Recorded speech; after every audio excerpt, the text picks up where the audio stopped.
Alright. So, I have my first Curse Seed submission here from Laertes. Let's have a look at it. Let me see if they had any notes. One really quick. Interested in hard seeds. I lost my random win streak in a way that felt pretty unavoidable. I'd be curious to see how you handle it. The setup isn't even bad. I thought it would be fine. Okay. It's one of the OG champs, but we got the Pyreborn with it. What I will say is, I think that when you get two of the OG clans, it can feel pretty bad, but if they pair with one of the new clans, it feels a lot better. So, looks like it's dying maybe ring 3 or so with the score of 5,000. We'll see. Heart of the Pact, which is a decent pyre. I will say they did nerf the health on it. I didn't realize that. So it's maybe not amazing anymore. I never thought it was like super top tier, to be honest. It's one of those that's like good on paper, kind of like, but like it's like, does it really actually do that much in a run? You actually would be surprised how many times it doesn't actually proc the draw upgrade if you really pay attention. But all that being said, we'll give it a shot here. I do think Awoken typically struggles a bit. They have one card that's super broken, which is Awoken Rail Spike, but everything else feels not amazing. So let's see what we got here. I don't really know how I rank Sentient. She's kind of all over the place. This card's definitely a lot worse now, Worldwood Sap, but it's still okay in the early rings. So we got Seraph Dominion. We have, you know, my proposed change, I don't know that it will ever go through, but I think because Regen suffers so much with its interaction and corruption, my proposed change would be that Regen blows its stacks when corruption is involved equal to the amount of corruption, but also purges that amount of corruption, if that makes sense. So like if I was corrupted for 5, Regen would, before it procs, remove 5 Regen and remove 5 corruption before either proc. I feel like it would kind of be in line with the lore. Not that I'm like a lore master or anything. Alright, pretty tough set of bosses here. Probably the hardest of each. Well, yeah, probably the hardest of each. I think Vampiric is typically harder than Spikes. Typically. They're pretty similar though, but I think the difference is Vampiric doesn't have as bad of a first wave, but the second wave is definitely really bad. And then the waves thereafter, plus the Relentless rounds, can be pretty tough if you accidentally let the cherubs get out of control. Husk Hermit can be good, but maybe not in this combo. He really needs some hyperscaling to do well. But, you know, that could come in the form of Fire Gel. Pyreball, I'm not a huge fan of this card, but especially when I already have a Husk Hermit, but it's okay to start with, I suppose. Alright, let's get into it. Do we go Artifact first or Champ first here? I think we want to go Champ first. Okay. I will say Explosive I run a bit more in Monster Train 2 compared to 1. It's definitely an option. It would help a lot with this Kale. The only problem is it's not... The Cultivate's nice just because, you know, it's... The extra draw, of course, but it's just like I don't have to really do anything with the unit. Definitely a weaker Ring 1, though. But is my Ring 1 even that weak? Maybe not. When I've already got the Wildwood Sap, and the Pyreballs will help me, along with the Fire Starters, hopefully reduce the amount of damage. I think we want Cultivating. I think it will be better into Dominion, even if it's worse into Vampiric Feed. I think that Dominion with this combo could be annoying. I mean, Dominion is just annoying in general. Ooh, okay. Well, we're starting with a Pyretap. That will be pretty good given that we kind of got 2 draw upgrades. definitely can deal with the Pyretap. And Deepwood Oil is not amazing, especially when we're not super likely to even get that much equipment.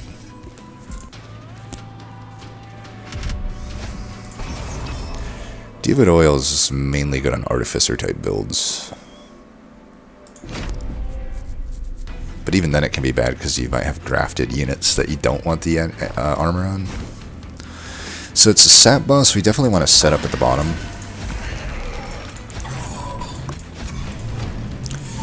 Only thing is maybe I should have went with a steward instead of the husk hermit here because it could be hard to like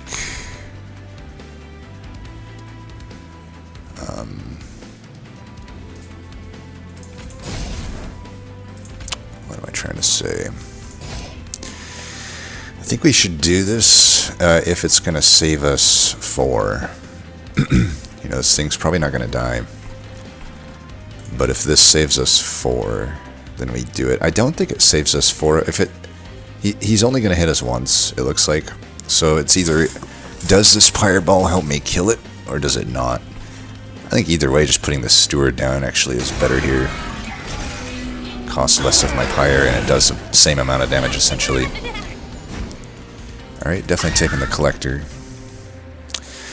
I'm going to let ourselves get hit as much as possible, probably. So this guy's probably just dead up here. I may want to do this. Just to set up for the boss, I need the extra regen. Though I suppose I had the Wildwood Saps. That was probably not that necessary. Alright, you're dead. 1, 2, buckle my shoe. That should win it. We only misplayed 1 pyre health worth. Hopefully I don't die by 1 pyre health.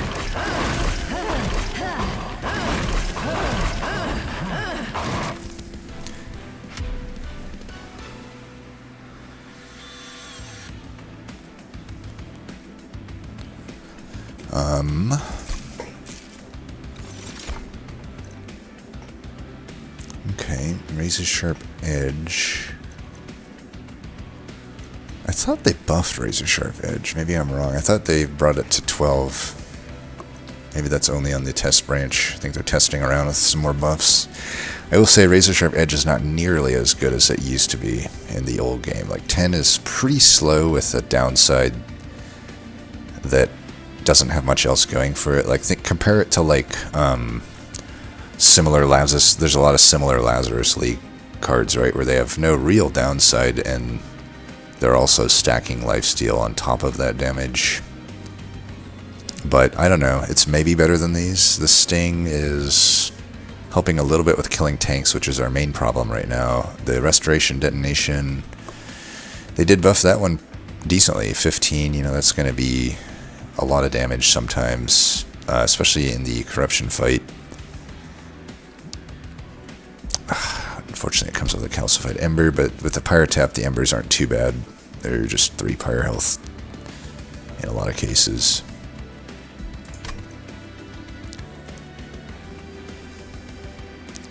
Trying to think if they're what we should take here. I don't think it's Sting. I would only take Sting if I knew I'm getting a Magma Incanter dude. That would be the only reason to take that.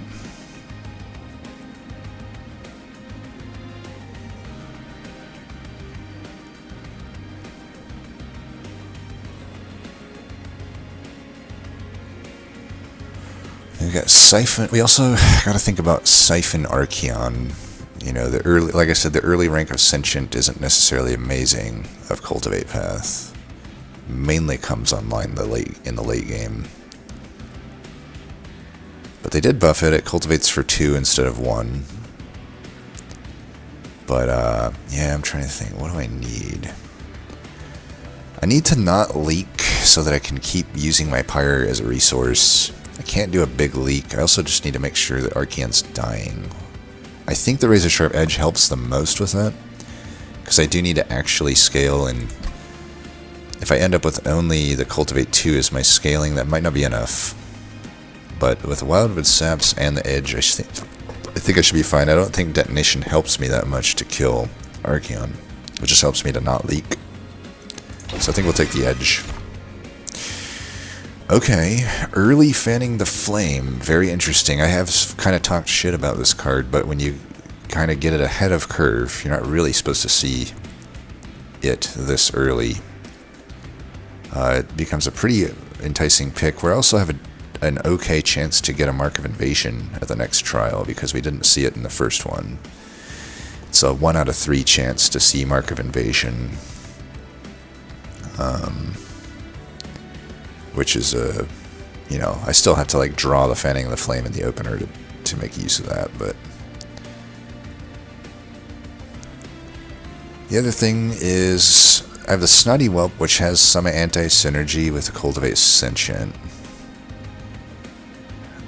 but is the most actual front-loaded damage here currently, even if the fanning of the flame eventually is more front-loaded damage. I could also argue that fanning the flame is just somewhat redundant with the Pyreballs and the Husk Hermit, but not if I'm scaling it to giant amounts. You know, I've gotten fanning the flames up to like 200 damage before, and spell chained, right? So when I get them this early, and the Lava Armor is always just going to be a solid card. The extra 10 health plus the Pyrogel is just going to help a lot. I mean, that definitely is the one that helps me the most with Archeon.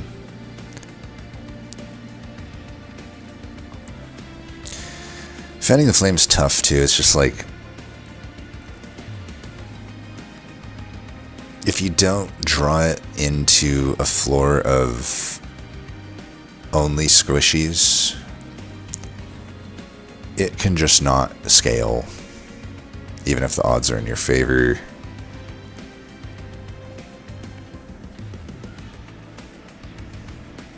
Kind of feel like it's Lava Armor here. I think it does the most for all of my upcoming fights, and it's more of a guaranteed value, whereas the Fanning the Flame is not guaranteed value. It's a YOLO card. I think Fanning the Flame is a tough one to pick as like a I need help and I need it now and I need to rely on it type pick. It's just risky. It's more of a good pick if it's like, well, I'm already solid, but maybe I can get this to work, but you need to be able to say, well, it might just not work and I still need to be fine. Which does kind of put it into like win more territory when you explain it like that, but it's not, I wouldn't say it's strictly win more. It's more of like, well, if I'm powerful enough right now, maybe I can take a chance to potentially earn power later when I might need that power. That's kind of how I think of that card. But I think we still need power right now. It's like, yeah, I got the Wildwood Saps and I did take the Razor Sharp Edge. That still might not be enough for the ridiculousness of Siphon, Archeon, and even some of the harder Ring 4 fights. Yeah, I think I'm talking myself into the Lava Armor here. Okay, we most likely need to go to the right. If I go left, there are definitely, like, the Thorn Hollow would always be good. It's a very solid unit. Definitely would be an okay deck for it at the moment. But not a whole lot at the Merchant of Magic.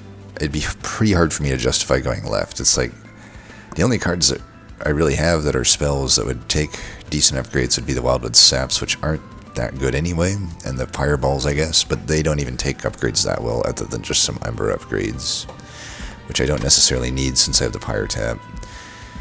Honestly, the Pyreballs just probably aren't going to do much in this run. They usually don't. I don't like them that much. But most Pyreborn banners are going to be good, or at least something I can slot in to some degree.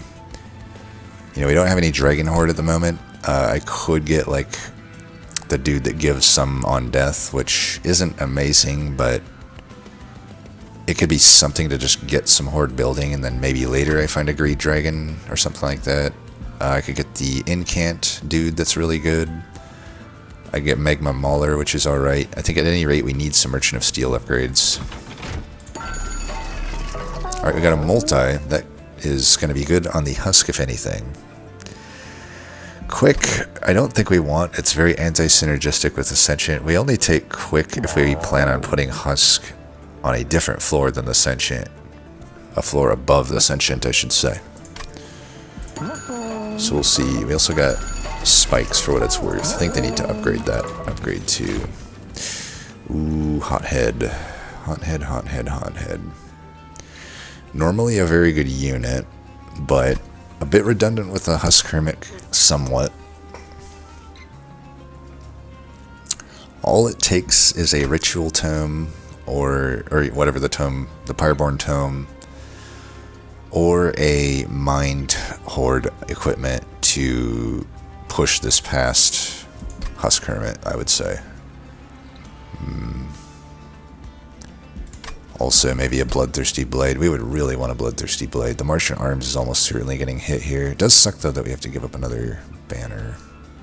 That's always how it is, though. Merchant Arms is always with the Pyre Remains.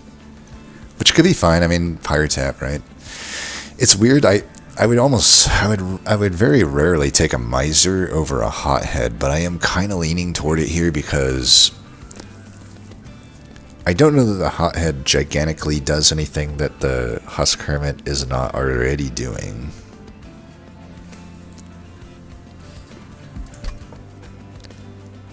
Right? They have the same attack, same health. Actually, Husk has more health. Husk costs less. Husk uses multi-strike better, I think. And we know the multi-strike's there. It probably takes the Razor Sharp Edge a little bit better. It could survive an additional hit in Relentless, maybe, in some cases.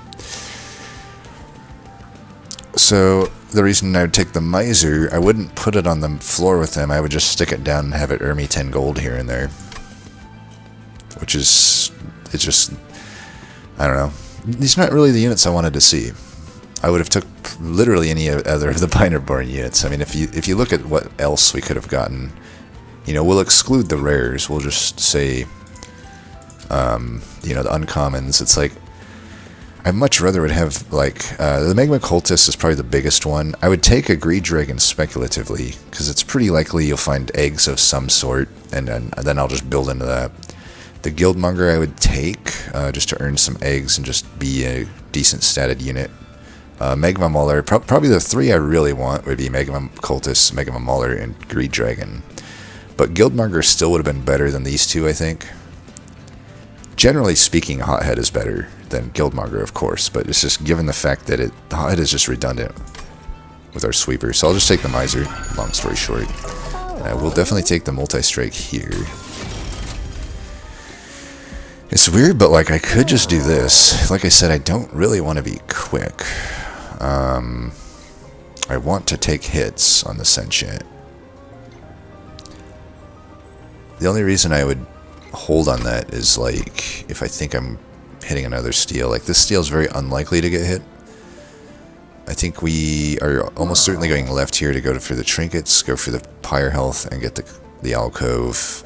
The steel's also not great. I mean, there's arms, alcove, and Imperial Wheel here, so that steel's not getting hit. The final steel is the only one, but it's so much later that it's like between, you know, also factoring that we're hitting a lot of alcoves, like that, very likely I could get an upgrade on my Husk anyway, so it's like, I kind of think I just do this. I can't afford anything if I reroll.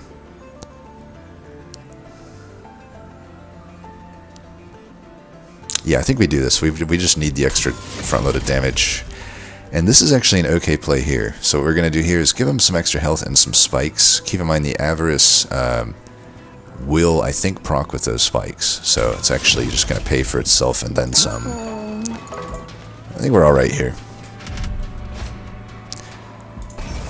Mark of Invasion. Means we probably want to go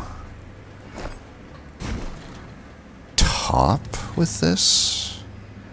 The other option is I could just put the Miser up top and go mid with these.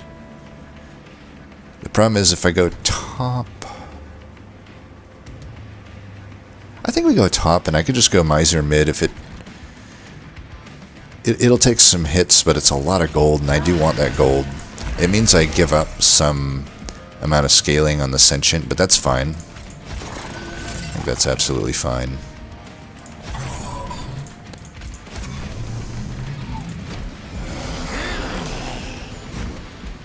Okay. We'll do this and that. So I should earn, what, 10 times 5, 50 gold here? It's not bad, right? And then I keep earning some more. I don't think it's worth more pyre health to play my starters here, so we'll just call it good there. Wait, what the fuck? Alright, that doesn't seem right. When dealing unblock... I could have sworn that works.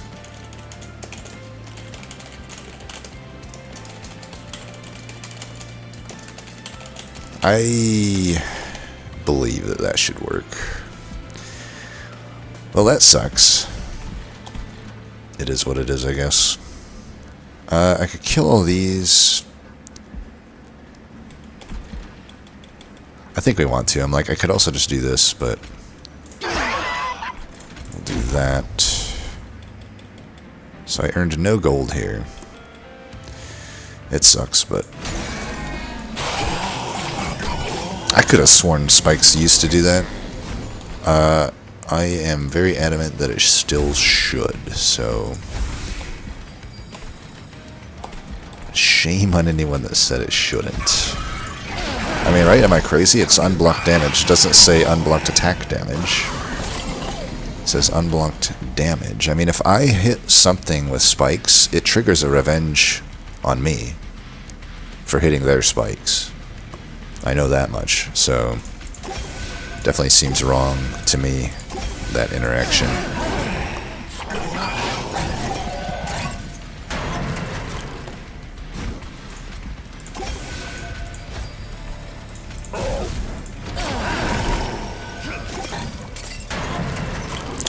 I feel like I'm owed, like, what is it, 60 extra bucks?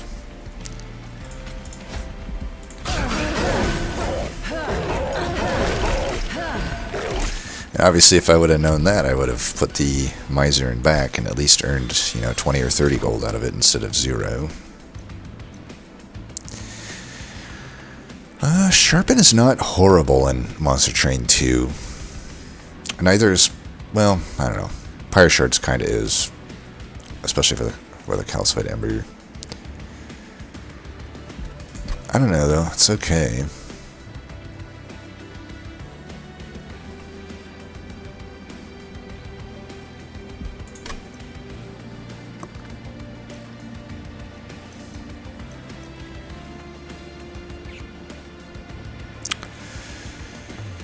Might just take another sharper edge, though. There's a sharp edge. It's like, I don't know. Spikes would be good if I get good sources of Pyrogel, which I don't currently have. I mean, I at the end of the day, I at least have the lava armor, but the problem is, like, the lava armor usually is going to go on Sentient, which so would the spikes. So, like, the spikes is hitting somebody before it actually has the Pyrogel applied. You know what I mean? So it kind of relies on me getting another tank, which I would want. I very much want another tank. Which, by the way, could totally end up being Miser. It's not uncommon for me to make Miser into a tank, oddly enough. But I kind of maybe blew that. Usually I would want Largestone and Titanite in order to make that work. And right now I've already blown one upgrade on it. Like a Titanite at 19 health is not really necessarily going to work.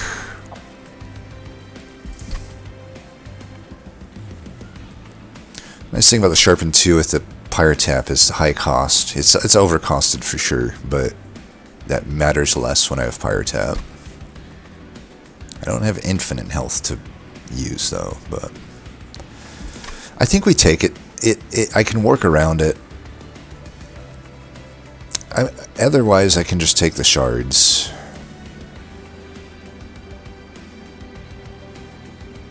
It's double the spikes for half the price, but I get an ember.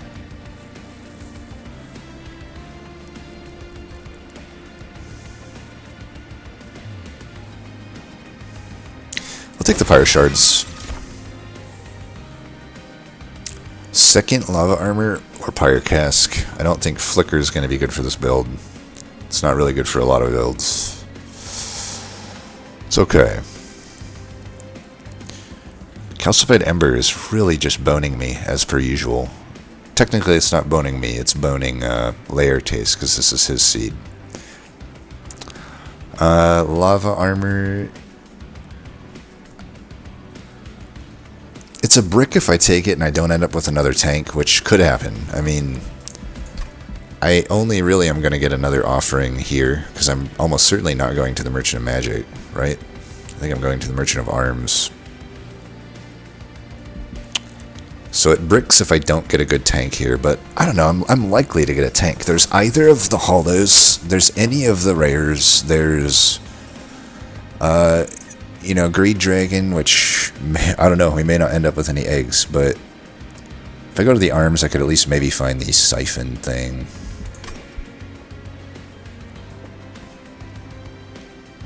Maybe it's just Pyre Cask. I don't know. I don't love this card, but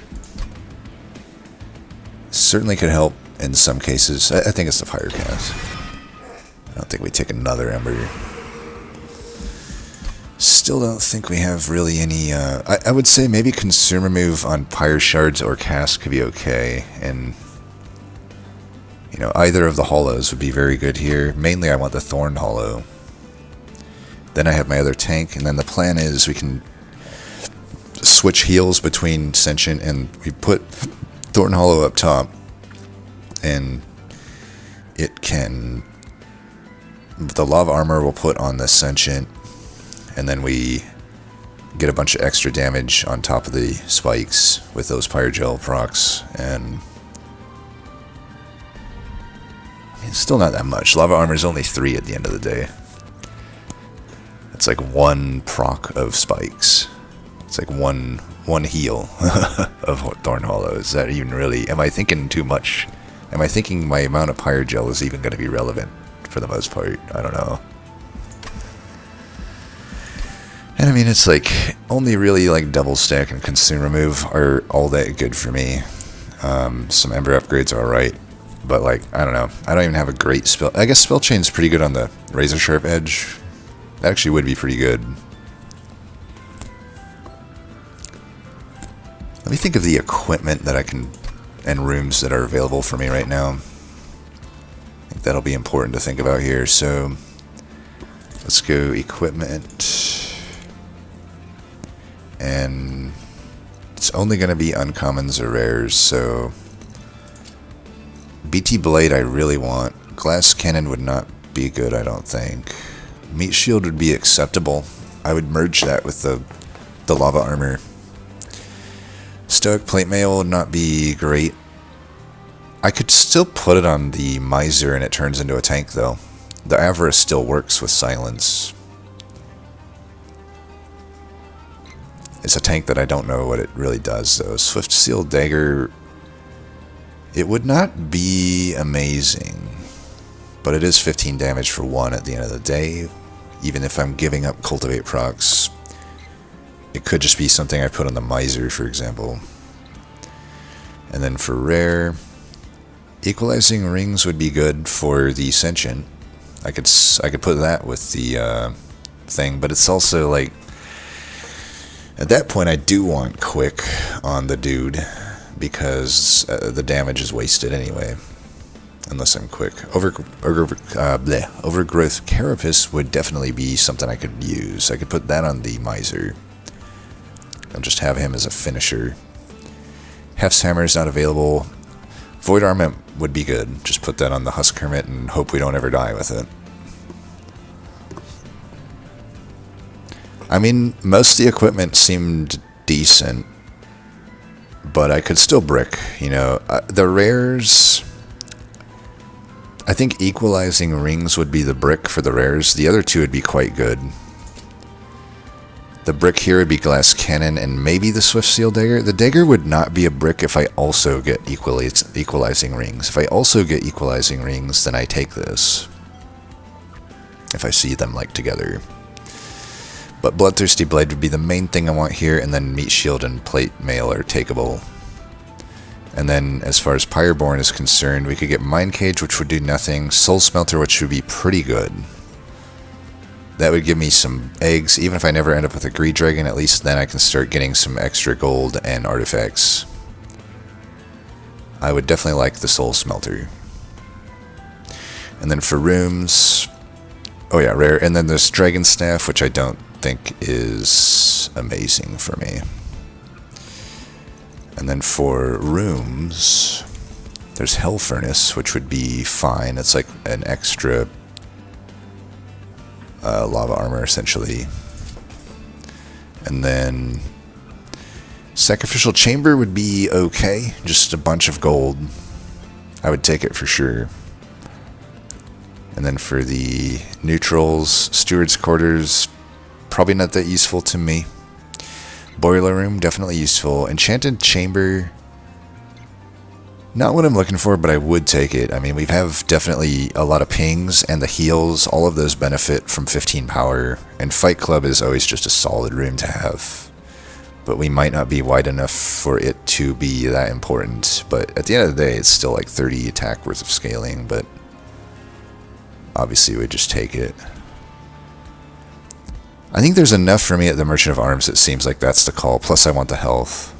And only really the hollows are what I want at the Awoken banners, and even like mainly Thorned Hollow. I don't even think the other hollow would be that good. So we'll go to the right here. Why did I not... Oh, I didn't look at the rares. So Zone of Silence is always good too. Mind Cage though, that's the worst possible equipment we could see there. There's just no abilities for this group that we have. You know, the only ability we would find would be Hothead or a Whelp, which we don't have, and I don't really want a Hothead at this point. So that's a brick, but we got to reroll if we want it. Both these rooms are good. The Zone of Silence is very flexible with what we can do with it. It's easy to play with the Pyretap. Take. Now, if I reroll, I can only afford the uncommon equipment, but I think we do it. Let's first take a look here, I think. And I'll wait on the Pyre Health until after the Alcove. If it's an event where I pay Pyre Health, I'm almost certainly going to want to pay it.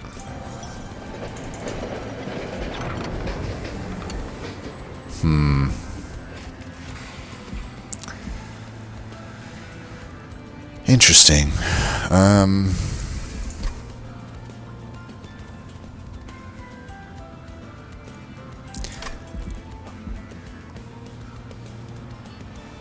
We could take Tome of Evergrowth to sap things. I wouldn't really care to stack my own regen. Tome of the Lost Path is normally very good, but I don't really see it being that good with us. I don't really know what I would do with this deck. We don't want to overstack a floor, really. We much rather run multiple different floors. Remnant Pack is is probably the pick here. I'm thinking, like, if anything, I can put it on the Sentient or the Husk Hermit, and if I'm playing them bottom, which I almost always am, then Relentless will be much better because they'll come back with the stats that they had. And then it also opens up, like, Egg, or Dude, whatever that guy is, Guildmonger. I can slap Endless on it, and then I'll just keep getting eggs. It's also just a good tech into this bastard. Yeah, we'll take that. Not the type of cavern I was expecting. Alright, we're going to reroll here. Yes, Bloodthirsty Blade. It would have been nice to deploy it, but at least we got it in the deck. I can deploy it at a future Merchant of Arms. I don't know what I'm even debating there. Of course, we're going to take the trial. Alright, this is good. So, one thing, I don't know if I ever explained this, but any flying boss will always prioritize their first floor to be the topmost floor that you have a unit. So as long as we put a unit up top, we can make sure that we are getting what am I trying to say? We're reducing the amount of siphons this guy's going to get, or the amount of siphons. Because we're going to kill bottom floor first, and then he'll eventually still get it. I'm thinking we go Miser mid. I could put him up top behind a shield steward as well, but obviously the stewards go like this. My thought is, like, I could try to greed this out, because I did spend a lot of money and I need money back. Like, I could greed this out by putting my Endless on the Sentient and factoring in to die but do a lot of damage in Relentless, and then factor in that hopefully he dies so that I can replay Sentient here with a Miser behind it.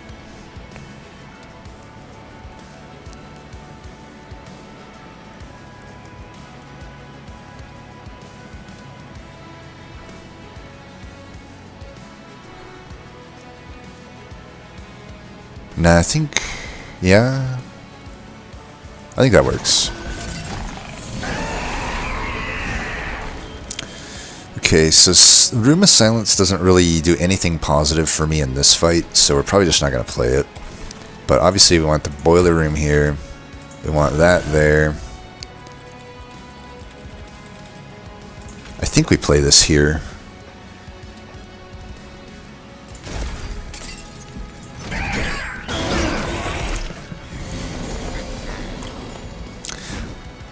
I guess it's okay that he went here. We're going to get more siphons here. Nice early blade. It does kind of suck though. I did not factor in that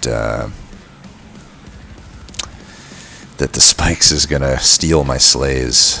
That does suck. But what are you going to do?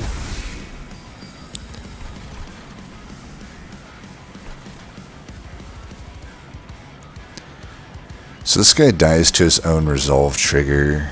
He's going to take 20 here, and then 37 by 2, which is 74. So 74 plus 20 is not enough to kill. So even if I do that, it doesn't do anything.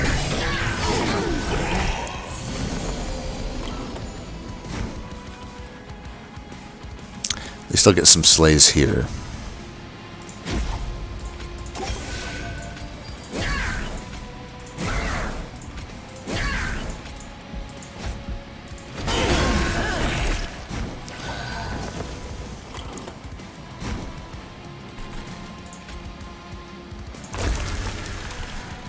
Okay, we've already done about almost 200, approaching 200. That guy will die. 50-50 on this guy dies. Archeon needs to come back here. He might just come back here.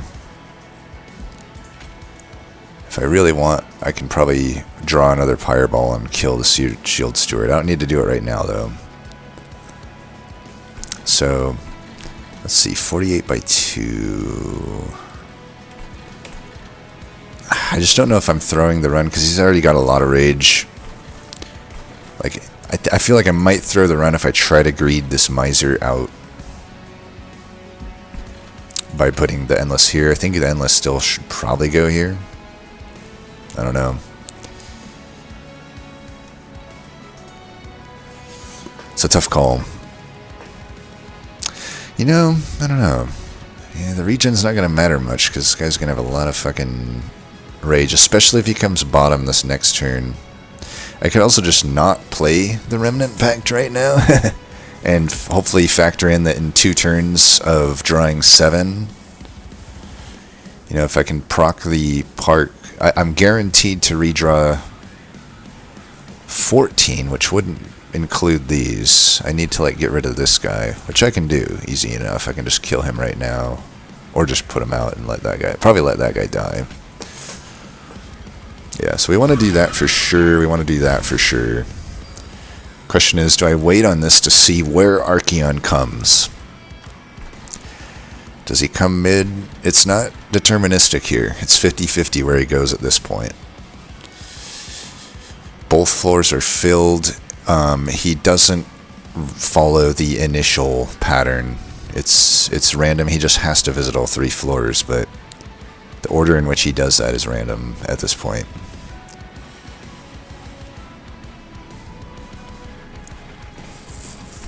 I think we're gonna wait on it.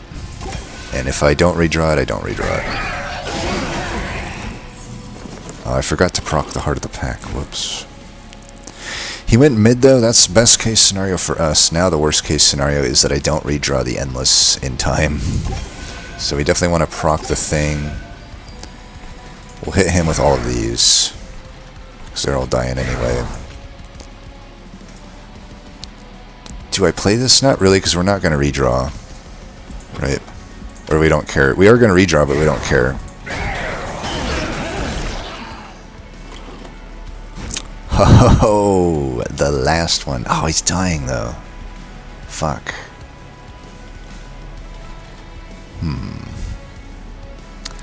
Oh, give me 1 second. I need to get a package. I'll be right back. Alright. Got my package. So...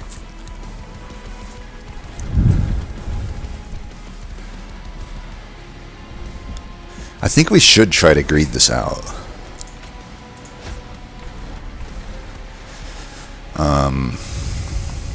The options are I can do this.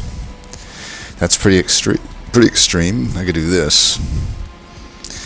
Might not be enough, but maybe that combined with that would. It's a fine line we go here, because it's like this guy doesn't actually do much damage, but he could do more if I do that. He does have that.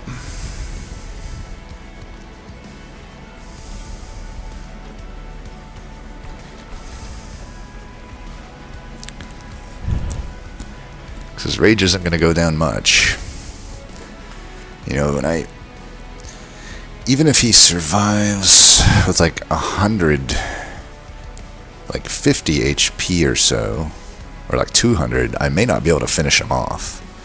That would not be worth the extra gold. It's not even that much extra gold. Plus, I'm at least getting an extra slay here, so I'm getting one attack, whatever.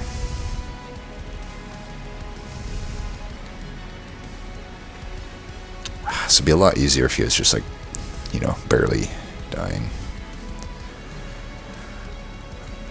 I think even if I do this, he still doesn't kill me.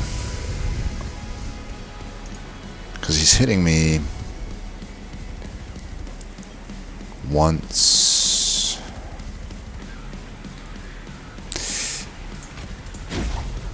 Okay, that should do it. We'll do this once. Okay. Maybe I shouldn't have even done that.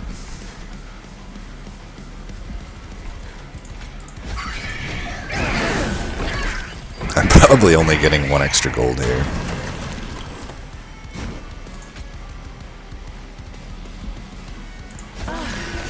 I don't even think I'm getting 1 extra gold.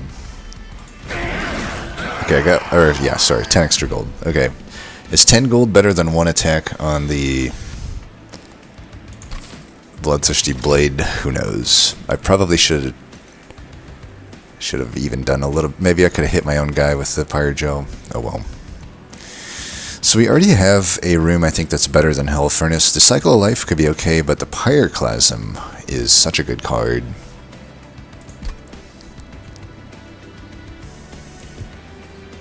And I am lacking a big hit, I think. My Bloodthirsty Blade could get pretty big, though, which could be fine. But man, that Pyroclasm into the Lord of Cherubs, I can't imagine we don't take the Pyroclasm. Yeah, Pyroclasm it is. Calcified Ember once again.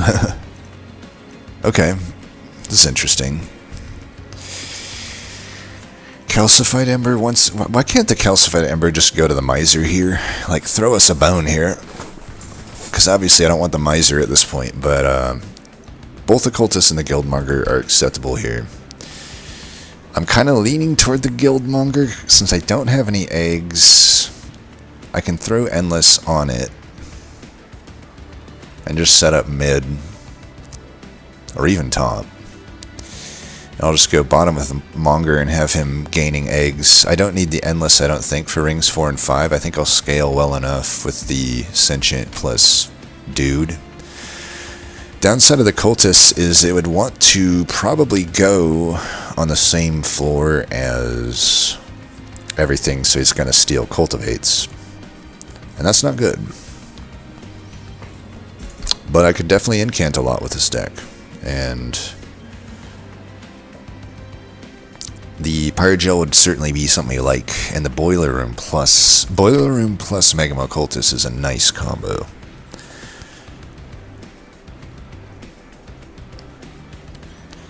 Kind of feel like we need the Guildmonger though. We've missed on every possible form of eggs, and the eggs, it makes my Endless Tome better. You know, if it's just there for Relentless, I don't love that as much. We take the Guildmonger, and it's definitely not Pip. I kind of think Ember. I mean, I don't really need the Ember, though, with the Pyretap, but I also don't necessarily want to lose too much health.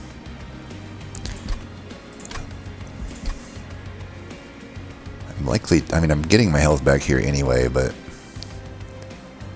it's like the draw, it's like, I guess I could use more draw. I'm already drawing 7 a turn, usually. Pyroclasm costs a lot. I have an Endless Dude that I probably play somewhat often, but I got the Boiler Room. I really don't need a Ember upgrade, I don't think. Just go draw for now. Between the Pyretap and the Boiler Room, it just seems silly to do that. Okay, Pyrestone Housing. Coffers could be good. Right now it's not that good. It's also expensive at 175. I think we said we were not really hitting any Merchant of Steels, though, other than the final one. Breath of Heaven is horrible. There was a random time where this was okay, when they had some really threatening units in the back. You know, I probably can't talk too much about everything that happened in the beta. There was a point where this was okay. I feel like it was designed for that meta that does not exist anymore. Probably need to rework. Probably need to rework that thing. Let's hit the Alcove first. If I'm getting a good upgrade that I can just put on Husk Hermit, then we obviously don't want the Pyrestone Housing.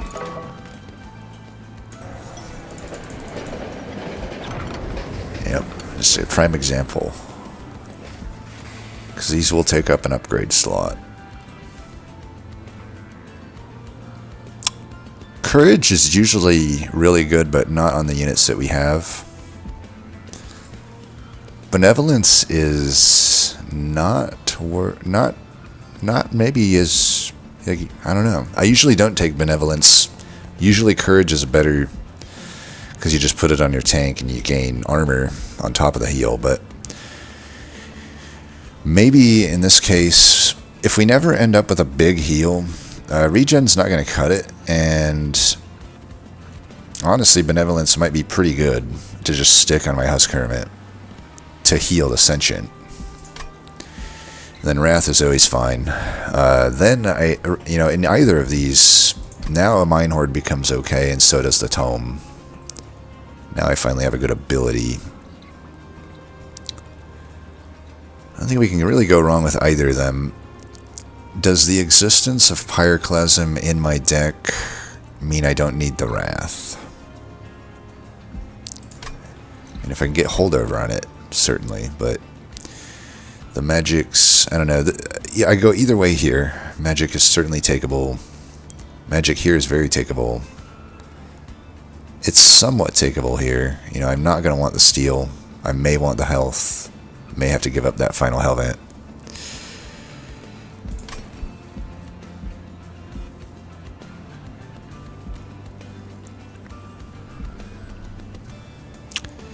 Ring 4, there could be some annoying fights.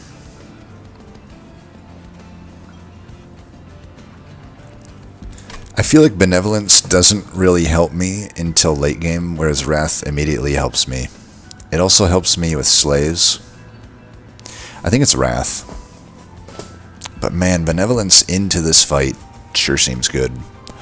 But Wrath into this fight sure seems good. Maybe we need to focus on the now more than the later. You know, with the later, I can even like Spell Chain Remnant Pack, and that kind of takes care of Dominion as well. Zone of Silence helps a lot with it too. I need to also factor in though that if I'm Zone of Silencing my main floor and not having Boiler Room in the final fight, and I want to preserve some health, like maybe an Ember upgrade at some point makes sense. But yeah, we're going to take Wrath. It's the most immediately useful to me.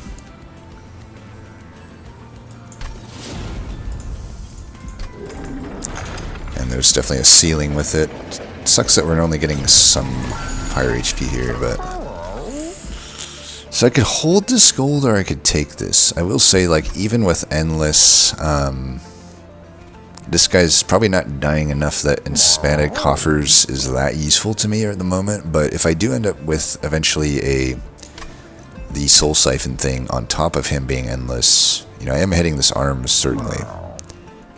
It's an okay chance that I find it there. Not amazing, but...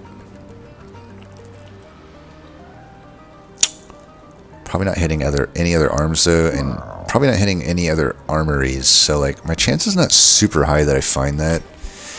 And there's not really any uncommon cards that I would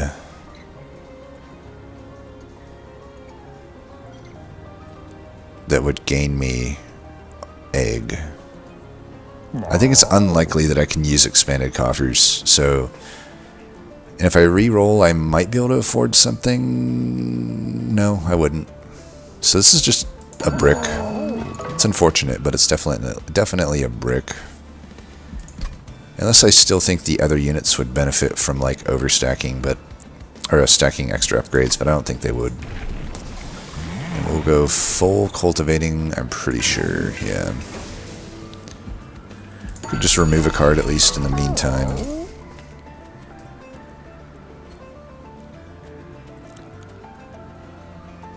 Yeah, just remove one of these, I guess. You don't have to remove the stewards with much priority a lot of the time. Alright, this is fine to still set up mid. I will say sometimes against this dude you really want to set up bottom. But we'll set up mid. I still want to try to get my greedy eggs out if I can. -1 Ember just translates to a little bit of higher health lost.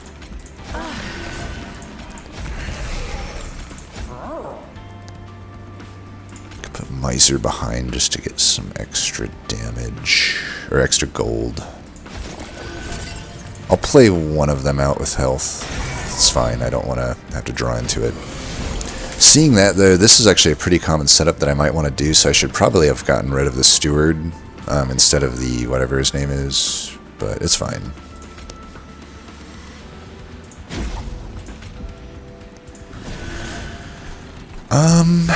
29 by 2. We also need to find Endless before this guy dies. So I have 8, so I procced it.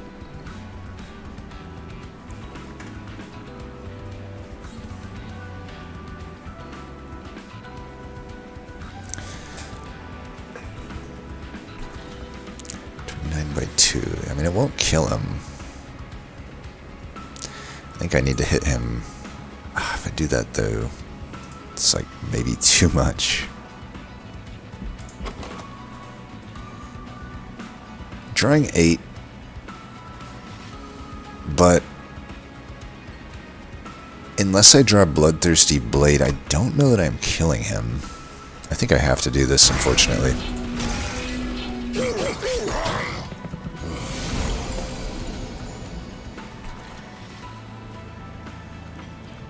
I'll play these out. 6 health gone, whatever.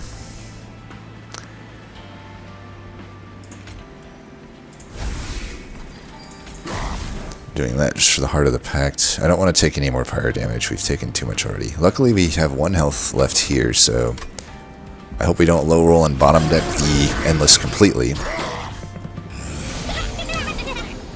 Alright, we don't. That's good. I gotta say, we drew very, very poorly on this fight. Like, we didn't draw the Bloodthirsty Blade, we did not draw the Boiler Room, we did not draw the Remnant Pack all in time. We drew the Pyroclasm, but like I could have drawn that at any point, really. Alright, we definitely want to put that there. I think we're going to take some more Pyro health here. We obviously want to do that. Do that.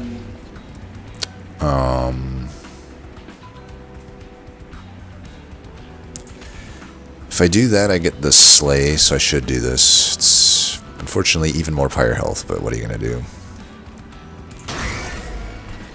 And if I want to draw more, I could play the Restore or the Shards. I don't think I want to. I am already getting my Bloodthirsty Blade finally, so we'll just take that now. I'll have to hit you once, twice, 3 times, a lady. I'm going to try to wait on that. I've already taken enough Pyre health.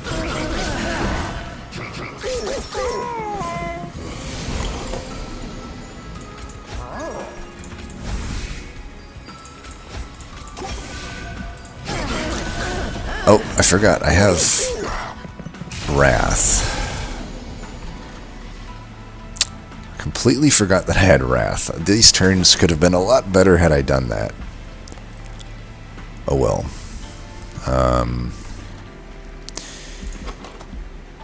I draw a Zone of Silence guaranteed next turn. I actually don't want a Wrath here, because I want the Ember for next turn.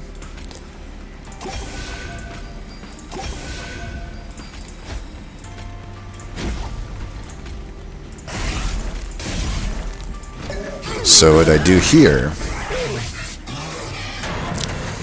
is I Wrath now for extra stuff. And then I can do this, although I don't really need it. I'm already killing him, so why don't we just do this instead? We'll do that. So we got to 4, which does allow us to get a thing.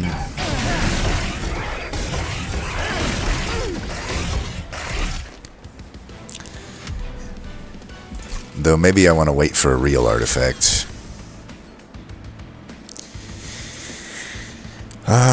Engraft often is pretty good, but I don't know that it's doing anything for me.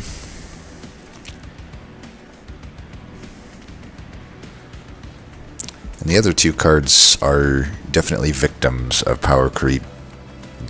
I mean, they weren't... Awake has never been a good card, really, but... Calcified Ember, 3 cost, 40 health. The shitty thing is I might still need it. Preserved Thorns, probably not. I'm already drawing enough, and it's not really doing enough relevant damage. And I don't really want those stings to come back into the hands all the time. So it's either Awake or Skip, I think. I mean, Engraft does have the upside of, like... Since a lot of the Awoken cards aren't that good, I'm not procking the Heart of the Pact, but it would be an easy way to proc Heart of the Pact. So it's probably worth taking still. But I might need that health on Awake, especially if I want to keep putting the Endless Tome on Guildmonger for most of these fights. I am going to need to have a big heal, and I may not get offered a better one. It's also a decent card that I can just put a Holy Stone on, honestly. Yeah, we'll take it. Okay, interesting. Mind Cage. I mean, honestly, another thing I didn't really factor in with the Wrath. I think if I did it all over again, maybe I'd take the Benevolence, then I wouldn't have had to take the Awake. And here's a problem with Wrath right now. Right now, it's like, it does prevent me from cultivating a few times if I'm going to kill the enemy. And it also does hurt the boiler room sometimes. Unless I need that energy right now. But usually I want to have it on the next turn in most cases. But yeah, I mean, Mind Cage could definitely help with getting that down. It is, of course, Calcified Ember. In equivalent exchange, I might be more considering if I didn't already have Pyroclasm. The Soul Smelter I kind of like here, though. Like, I don't know if I can expect to get more than 4 to 6 Dragon Horde out of the dudes. The only problem with the Soul Smelter is...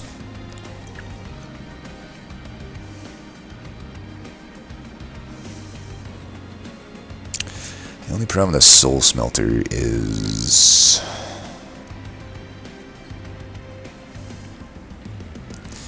costs a lot. I mean, I have arms coming up, right? Yeah, the arms coming right up. So I can merge it with the BT blade and make it deployable. I'll usually just pay Pyre health to get it out. That's fine.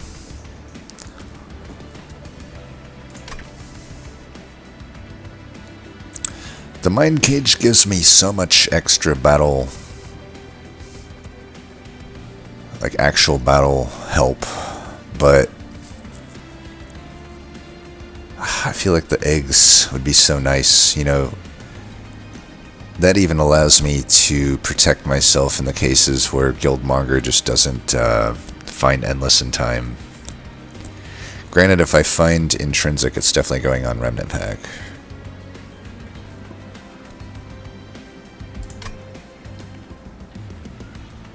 This is a tough choice. It's not tough in the sense that there's a bad choice to be made. I mean, either Mind Cage or Soul Smelter is a very good pick here. It's just like, what is going to be the better pick?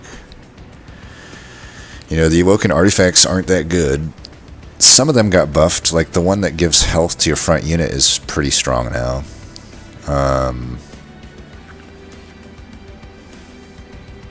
The Pyreborn artifacts are also, like, middling. But there's still good neutral ones. I already got one of the best neutral ones. I still think Emote Tome is maybe better, but for this deck, Pyretap's been incredibly good. I think I'm going to take the Soul Smelter. And I might as well loot, I think. I don't mind getting a minor artifact. There's a lot of them that could be good for me right now.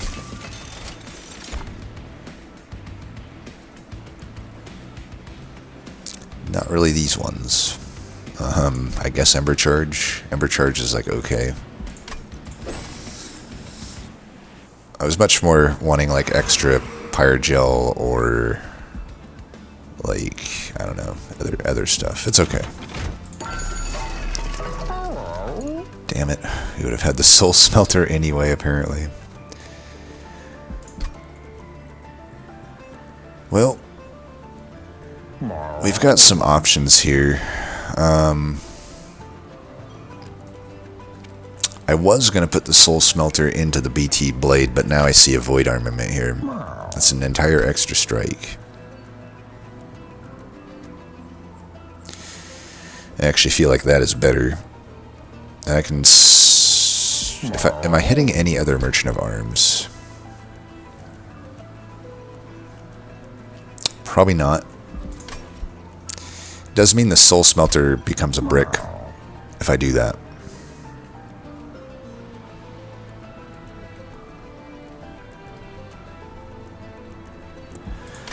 I think the Void Armament could be tough to play into Dominion. I can't really prevent him from his action. There's no dazed in this combo. There's no mute in this combo. Part of my thing was like I feel like in the final fight I'm putting Endless on Husk Hermit and Sentient, but Endless, it does not stop Void Armament from purging your deck. So I think I may still just stick with the Soul Smelter. It also just costs me less money to do that. If I re-roll, is there anything worth picking up? Probably still the Bogworm thing, maybe. Sacrificial Chamber. think at this point I don't need this chamber. We're going to be rich. Let's take a look at the alcove first. You know what? We should do... If it's the graft event, I should merge these, though. I should merge them first. Let's do that.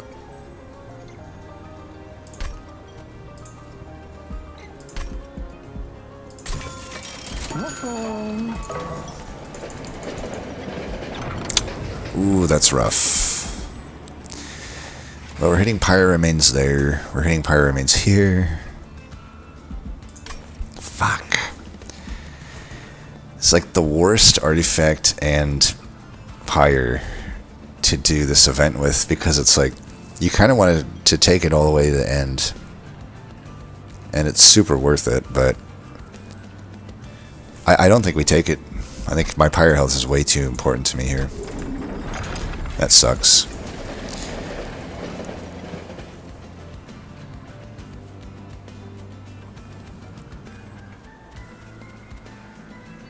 Well, whatever.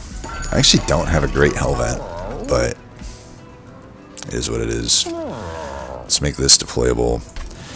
I could hell vent the Zone of Silence.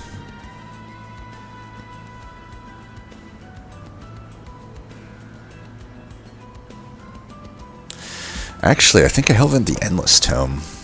Is that weird? But like, if I never get spell chain on it or whatever, like it increases my odds to find it early, and eventually, if my plan is to put Endless on both my Husk Hermit and Sentient, which I'm pretty sure that is the plan, then we do want to dupe it. Yeah, let's just dupe it. And let's get rid of the Shield Steward. Maybe I can get rid of one of these Pyreballs. They're pretty bad. Probably both of them, honestly, but let's leave ourselves at 200 gold here. Titan Skin should be fine here.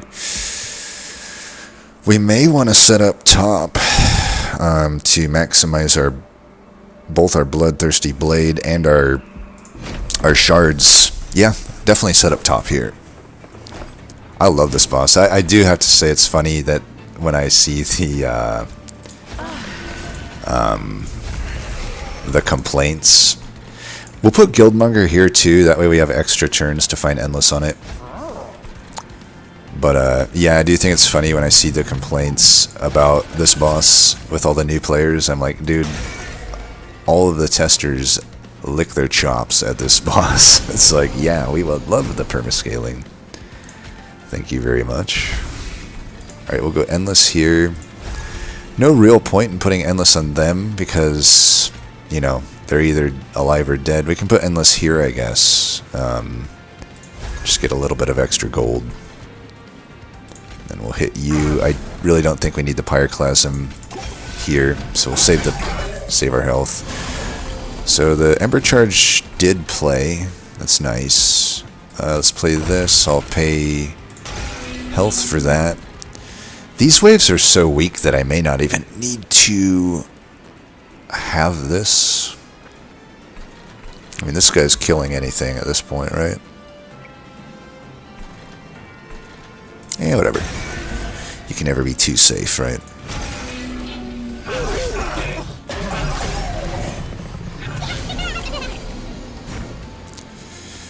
Alright, I do want to kill that guy. I would like to do it without stealing slays, so we'll do that. And I can play this whenever. Let's save our pyre health now.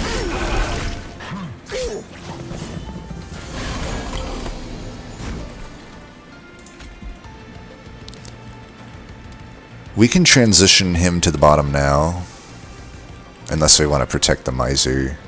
I mean, I'm definitely getting my full Dragon Horde here anyway, so like, it's probably fine just to do this. We don't actually want to play Zone of Silence because it would silence the resolve on the boss, so we won't do that. And I could save that for the boss. I can do this. I don't want to sap myself too much. So nothing else.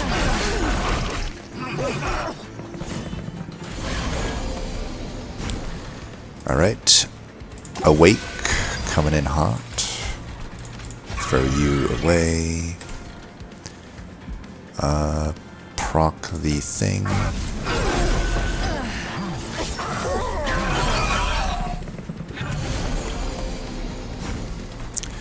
There's our juicy boss. Put that once. Call it good. You know what? Whatever. That'll get us extra slays if Sentient ends up dying.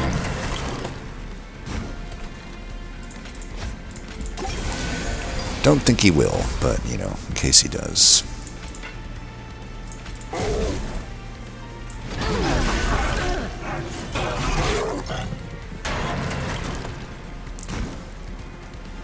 Right, we'll put you there.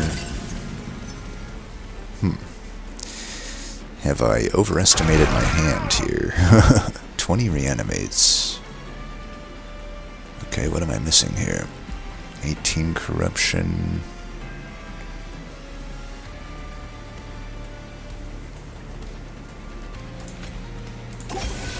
Okay, you're dead. I'll be honest, that was much closer than I thought it would be. But yeah, we probably want to let this happen like this so that we maximize the slays on this guy.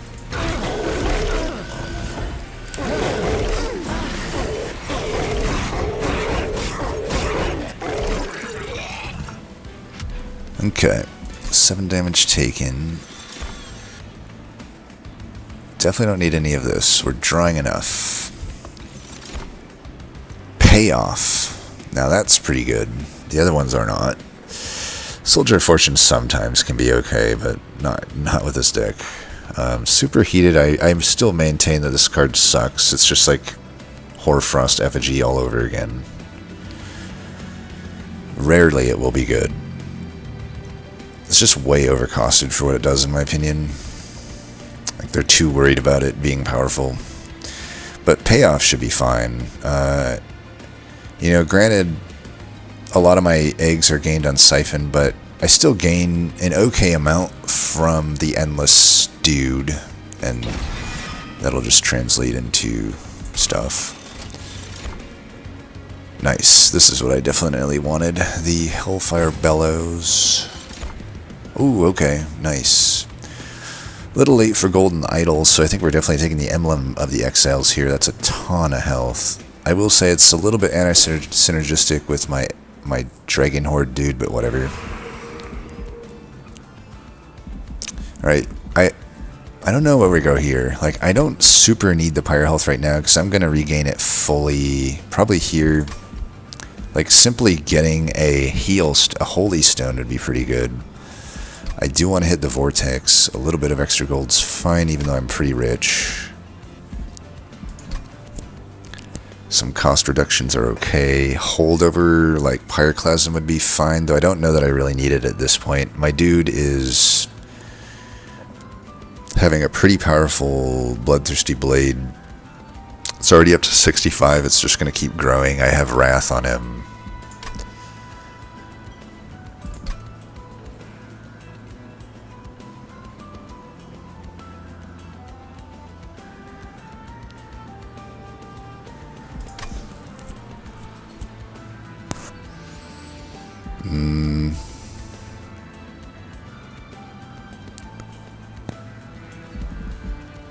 The nice thing about the left is there's no complete brick. On the right, I could technically brick the trinket in the alcove. The health is at least okay.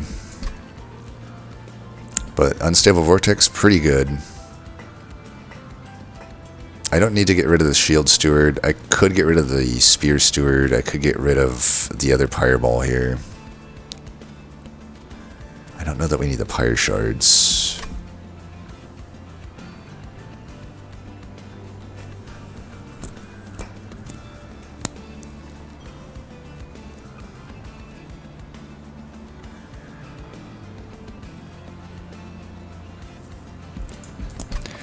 Well, yeah, I guess, like, I don't need a holdover Pyroclasm that much. I think my Husk Hermit clears anything in the game at this point. You know, let's say we can say that this thing probably gets to around 100, and then I'm doing 200 damage, factoring in the multi-strike, and if I need to, I can use Wrath. Granted, the cooldown may never get better than 3, but I'm likely to get it better. If anything, I can get Taskmaster's Leash, and I'll just tap him with a fire starter. Granted, it does apply extra Pyrogel now, but it probably won't matter. Holy Stone would be good. Consume Remove would be not that good. I could pair it with the -2, that would be the best case. Double Stack is not like amazing. Holdover's not amazing. Holdover would be on the Pyroclasm.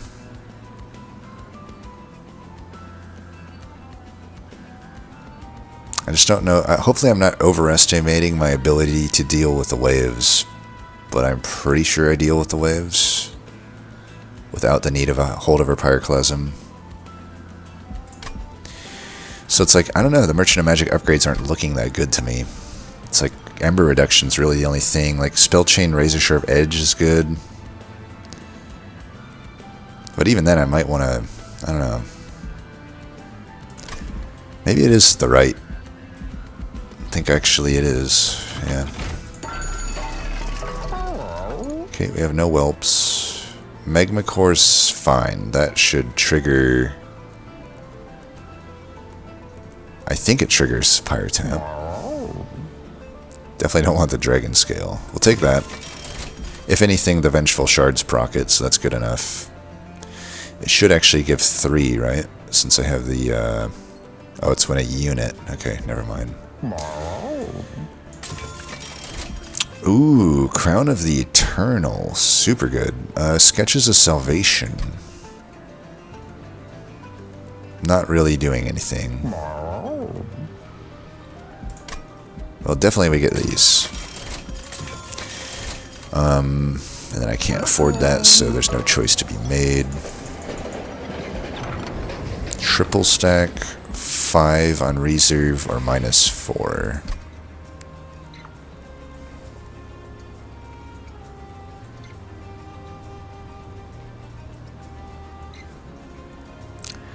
I don't know. I don't think these are worth adding an Entropic Chrysalis.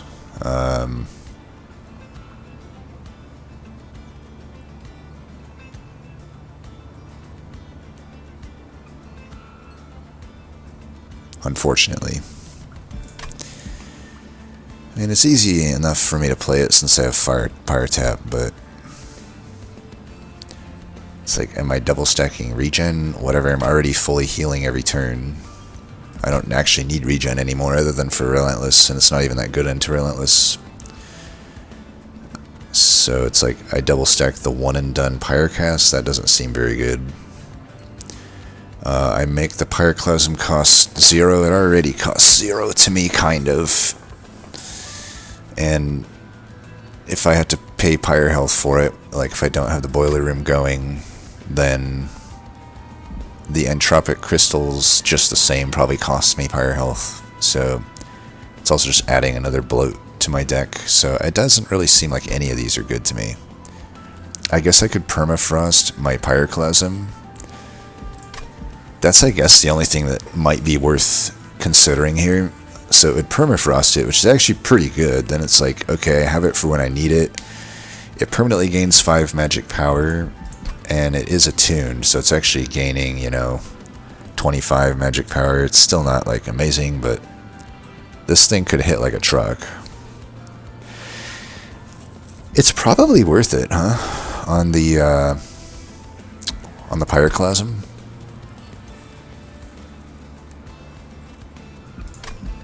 Yeah, it's probably worth it. I don't usually take that upgrade, but it makes sense here. Right, we got our Pyre Health mostly restored. Let's go fuck Kale up. If anything, it's good for this fight. So in this fight, we are probably fine to still guildmonger the bottom floor and try to get eggs. I think that is important. It's like, yeah, they will be cultivating, but Crown of the Eternal doesn't really care, does it? I don't think that it does. So we just do this.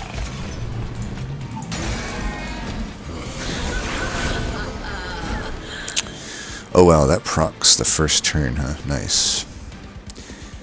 Alright, we'll play that, and then this. 84, you're already killing this floor. We are good to go. I think the fight has already been solved. Right, that goes there. We're going to hold this the whole fight if we can. Put that there. Put that there. We already got the Heart of the Pack, so there's no need to play anything more. Oh, you know, maybe I should have actually went mid with the, maybe top with the main floor and mid here. I did not factor in the Emblem of the Exiles is going to fuck over Guildmonger here. Probably I need to, like, shoot him. Yeah, that seems reasonable. Do we Zone of Silence this anyway? I think we do, because we want this to be silenced for the Relentless round when he spawns 3 cherubs. Definitely something that we want to do. And just that, I guess. We'll wait on the payoff.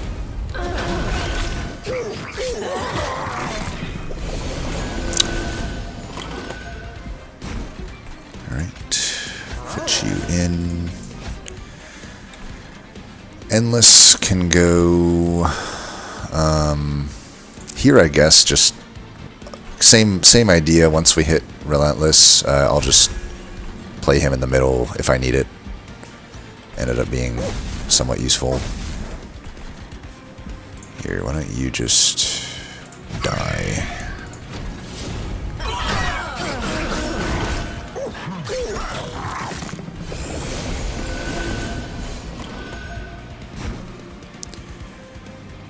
I really do want to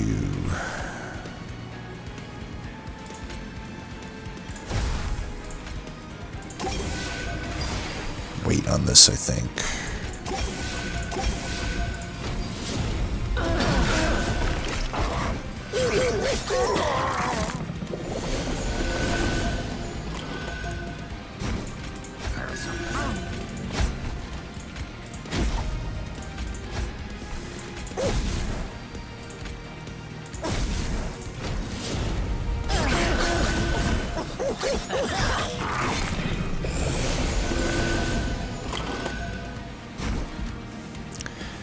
Let's see, we've got, I mean, you know, really, am I caring too much about this guy? Because this thing, I guess we're still doing this to try to get the eggs for the payoff. Should I play it now then? I think we still want that thing to keep growing. I think we just play it now. It's like, I could get like 2 more pyre health if I wait, but I may not draw it in time. Actually, I am guaranteed to draw it in time by the time he meets my main floor, right? So I should wait on it. Yeah, we'll wait on it.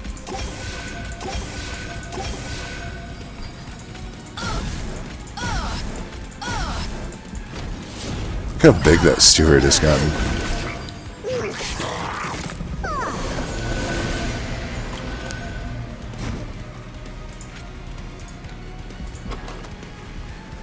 I guess I'm not guaranteed to get it.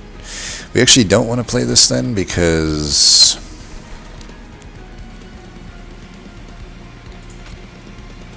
it hurts our draw.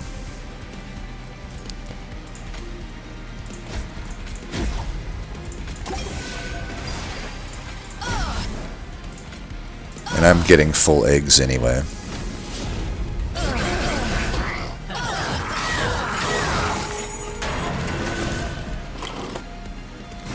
Damn it, we didn't end up getting it. I don't know why I thought I was guaranteed to draw it. It actually was pretty bad chance that I would redraw it, but whatever, it's fine.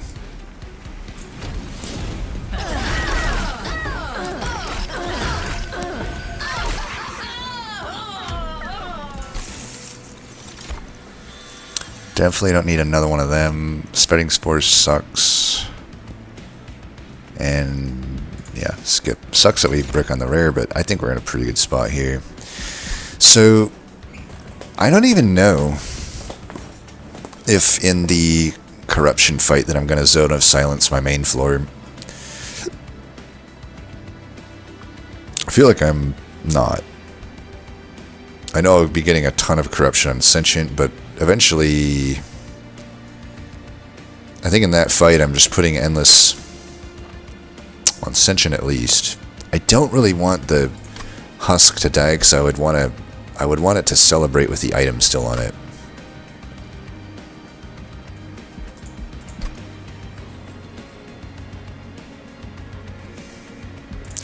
I mean, I still have room to draw more. You know, I'm drawing a lot. But, you know, I don't want to overestimate my ability to get through the Titans. You know, I do need to not take pyre damage in the Seraph fight. I need to try to stay close to 100. I'm still going to take a little bit. Because this thing just has a low attack, it has low health, and I don't have any sap or days for Dominion. I also don't really have... I mean, I will say with the addition of Emblem of the Exiles, I may be able to keep my floors, at least 2 of them, filled to stop Savagery's damage. And I will be playing probably bottom floor with my main floor in that fight.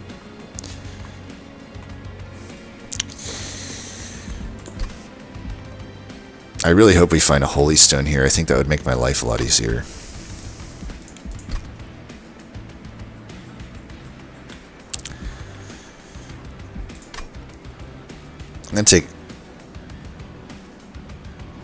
I'm gonna take draw, I think.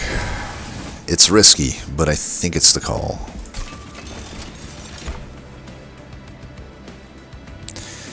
I can get 3/3, or I can do the Taskmaster's Lash.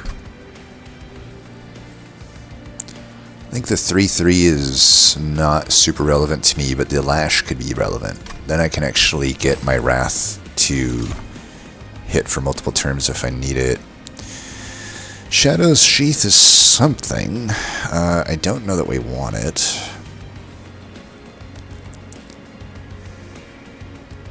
Manifold Mirror is interesting. I think I like the Manifold Mirror to somewhat. I think Shadow's Sheath is... It's hard to predict how much it will screw you a lot of the time. You know, it's like... I may not want my units to accidentally get a slay, and they might just get slays when... Yeah,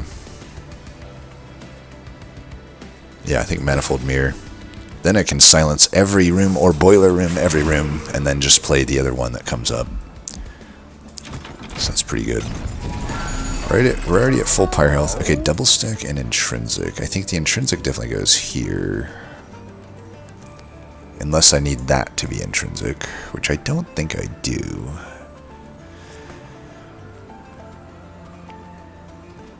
Yeah, I think this is definitely the best intrinsic. Double stack, I guess, goes here because we replay it.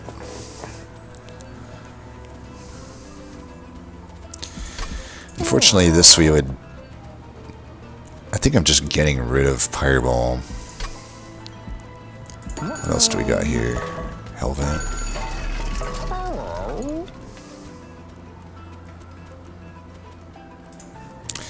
But then again, what is the regen doing for me outside of Relentless? I could just do that anyway. It's like... I would have to play this thing twice for the double stack to actually match what I'm getting out of that anyhow. Right? I mean, it would... You know, I'm getting 5 extra regen for a one and done. Should I just put it there? Does that even matter? It doesn't even really do anything. Maybe there's better? Maybe just not spending the money is better? And I should have so much money that I probably don't need to be cheap. If I re-roll into Holy Stone, this play looks a little bit better. The regen, again, might be relevant. I guess I could play it on other units too, like for the savagery fight. I think it's okay. Alright, not really what I wanted, but okay. We'll do Spell Chain, I'm pretty sure here. Could do it there. That's interesting. Yeah, maybe. I mean, the Razor Sharp Edge is not that necessary. This kind of makes me feel better about the Dominion and Savagery fights. We'll do it there.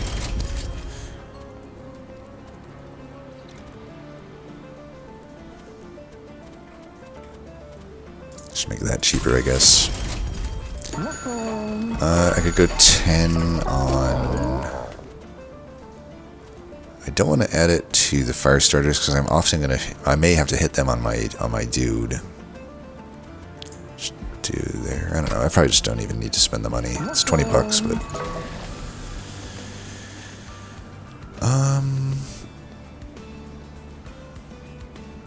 could also plan on just hitting 2 hell vents and getting 2 husks with the merged equipment.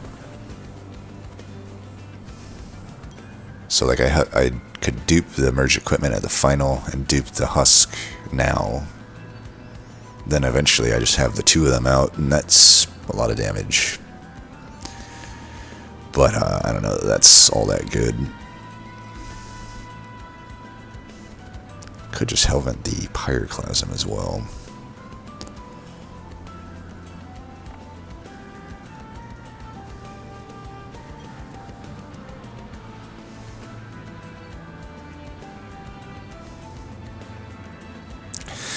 It'd be weird, but maybe I just do this.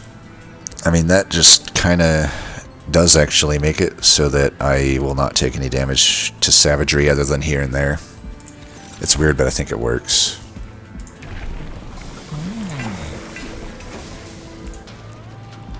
Alright, we're getting through it here. Mark of Invasion should be... Why is it always Mark of Invasion combined with these bastards? I think it's fine though. Similar, like... in the same way that that we shouldn't die to savagery, this could be a good test. So we'll set up top. It's a little risky, but the way we're going to do this is like this.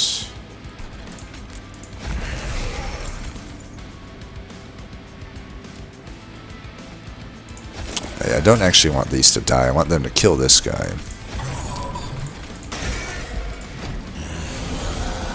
Basically, I need my dudes to, yeah, to get health and stuff. You'll be endless. You'll be endless. You'll be endless. And, I guess you will.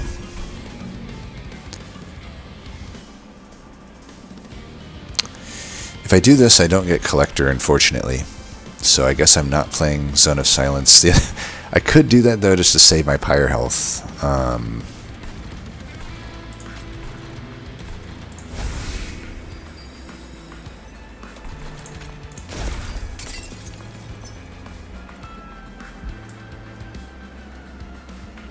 Yeah.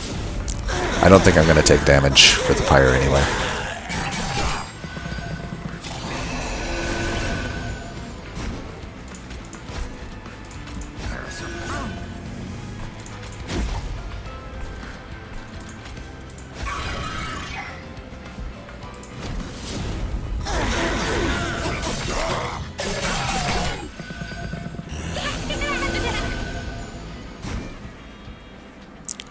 Got this if I need it. Don't think I do yet.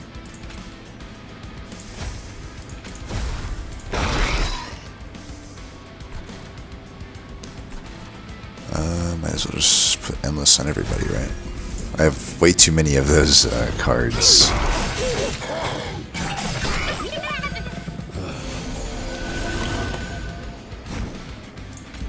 That goes there. Did the collector spawn, or did I totally miss it? I seem to have missed the collector spawning.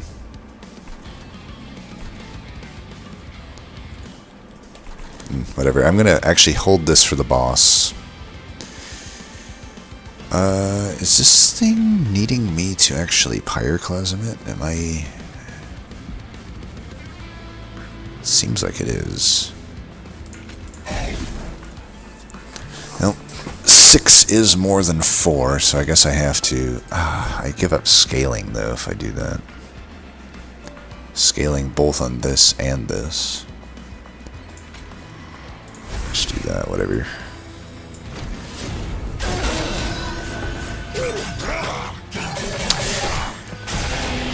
Unfortunately, the cooldown was such that, like, even if I pinged my own guy there, I wouldn't have been able to, you know, hit it with the Wrath. Like, here I could. And I might just do that. Yeah, let's do that. This motherfucker is not dying. Okay, there you go. It's okay if these die here, because there's no amalgam here this turn.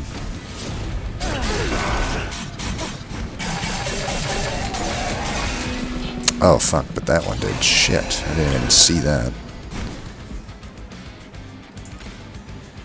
These motherfuckers. How did you die? This guy's stealing kills. Maybe I should just not play him.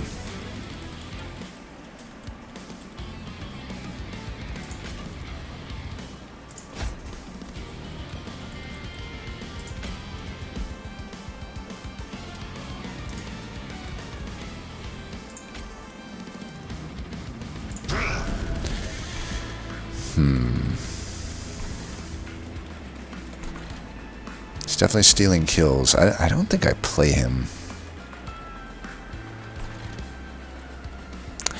I'm also going to do this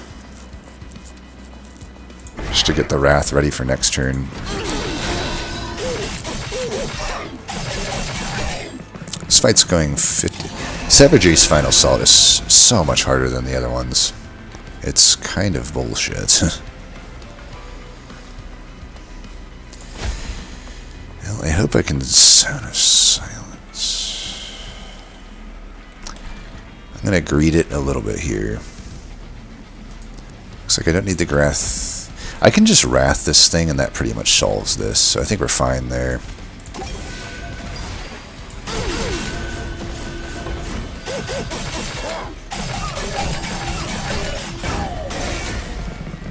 You bastards. I keep forgetting about these fucking amalgamums. I mean, luckily I am healing my pyre health at the next node, but... Is there any way I can, like, take this fucker out?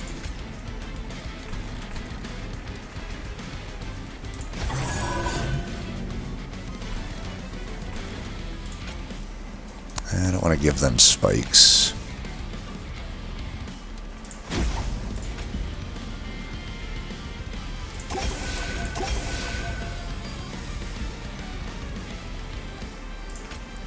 Just proc the Heart of the Pack there.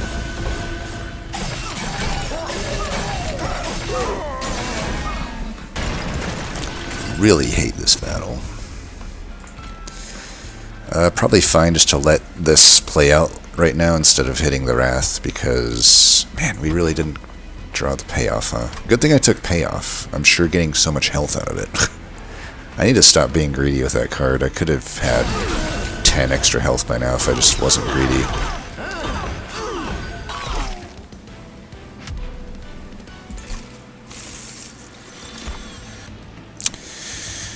Okay, restoring retreat's definitely something that's worth considering. That's mainly for savagery, but it could be a tech into Seraph as well. And we definitely don't need this shit.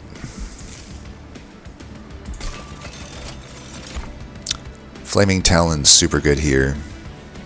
Conduit 4, though, I'd have 8 magic power on my floor. It's not really that relevant, honestly. That's much better. Ooh, Volatile Gauge, or just Pyrestone is fine too. Pyrestone just saves me a little bit of health. I could also get rid of Miser, which I probably want to do. And then this actually is even better, but Gauge is interesting. I don't know that it's that good with this deck. I mean, I would be overdrawing with it. I didn't take any Ember upgrades, and I kind of don't want to overplay my Pyretap, so I don't think it's good here.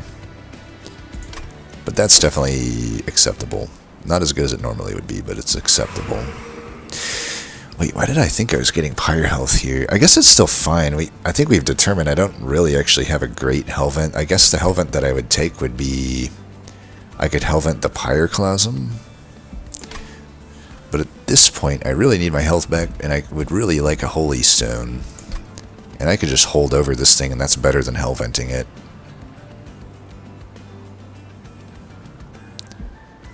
Yeah, we'll do this. Root Split Mask. Gnarled Root. We got so much money, I should probably just buy all of these. Yep, boom, boom, boom. Do I need Gnarled Root? That's like pretty irrelevant. It's like, okay, I'm adding a Razor Sharp Edge 1 and done to my deck. It's the only spikes. I mean, I have that too, but... I have a lot of money, but do I have enough that that's worth it? Maybe not. Because I need to buy these things too. Alright, we got hold over that. That is super good. Let's see if we're getting a Lightstone casing. We're not. Gel Transfuser looks good. Spell Chain. It's okay there.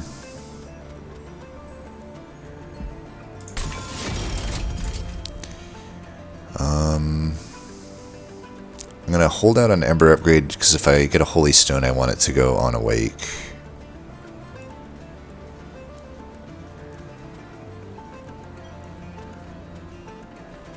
Like one of these, 0.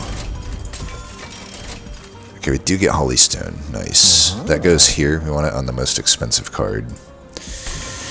And consume remove on payoff? Yeah. Alright, we're winning now. Definitely made the right choice going that way. Do I get rid of Miser? It's probably okay just to keep him. I don't know. Just get rid of 1 Restorer.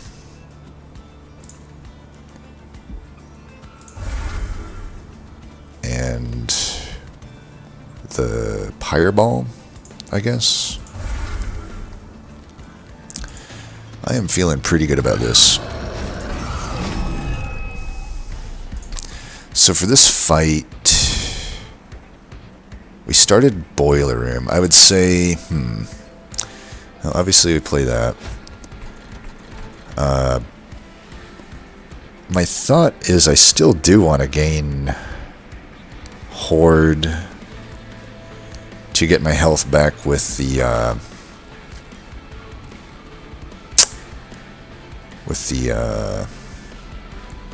payoff, but I don't know that we can do that on this one.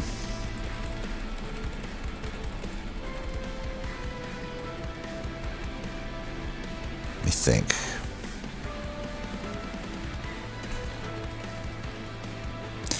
It just sucks because I really don't want these Scourge Shufflers to get out of hand. And like eventually, once I get Zone of Silence here, it's not a problem. But if I bottom deck it, then that could really put a wrench in things. I think we should greed it, though. I think we should be greedy with it. Just do this.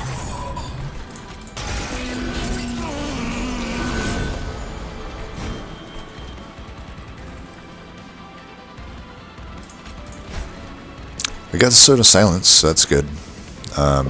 We're good to go there. You can have the Endless. You can have it. You can have it. You can have it. Everybody can, I guess, have it. I don't know if we need it on the Miser. Might be better just to do that. Sure. I'm going to try to get my health back to full if I can help it.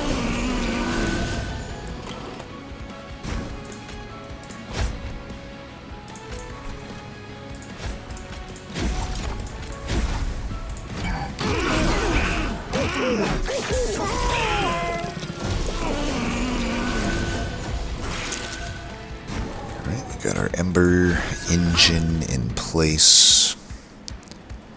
We definitely want to play that.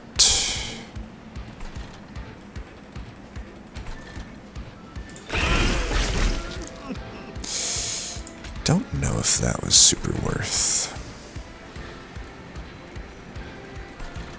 Probably want to get this going.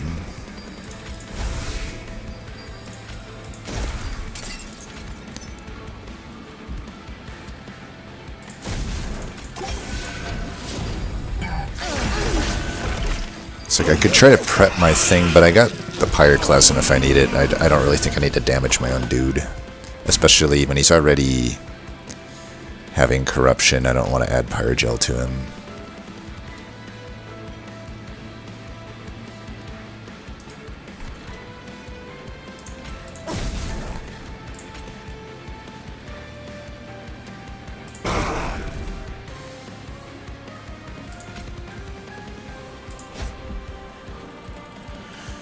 This plays itself currently.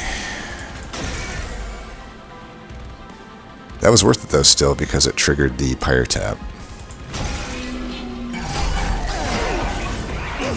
Kind of forgot that I had the that synergy going on, the Pyretap plus whatever.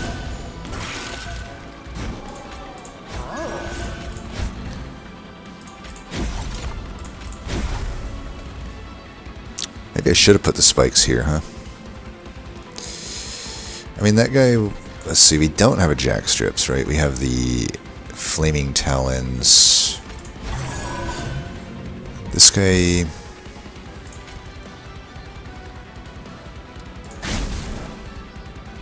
This is fine.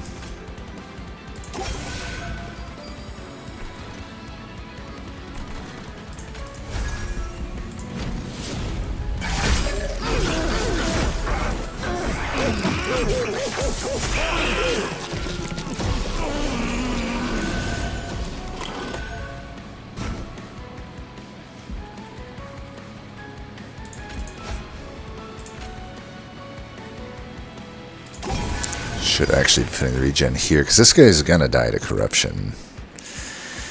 I could probably Pyroclasm my own guy, honestly. It's probably fine. But we'll do that right before Relentless, I think. So, like, yeah, once this dude comes here, I should Pyroclasm this guy, and as long as that guy lives, I should save my Wrath for that turn then. Then that will be fine. So you're killing that. These are all dying. Let's get some of this here then.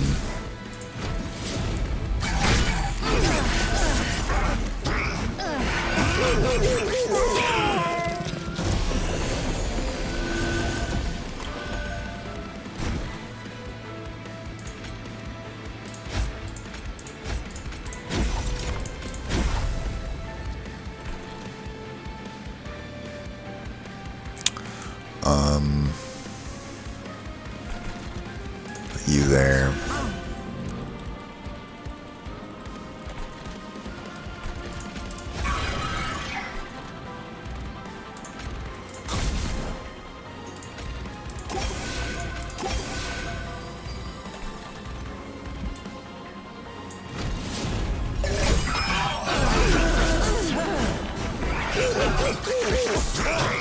Guess I could have healed Miser.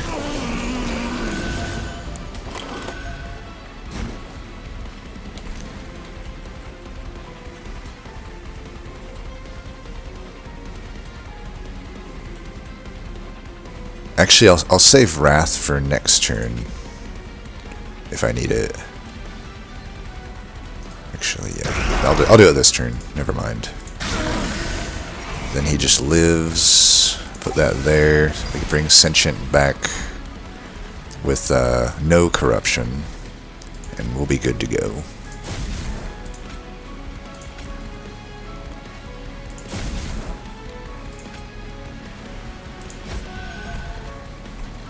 That guy's dead.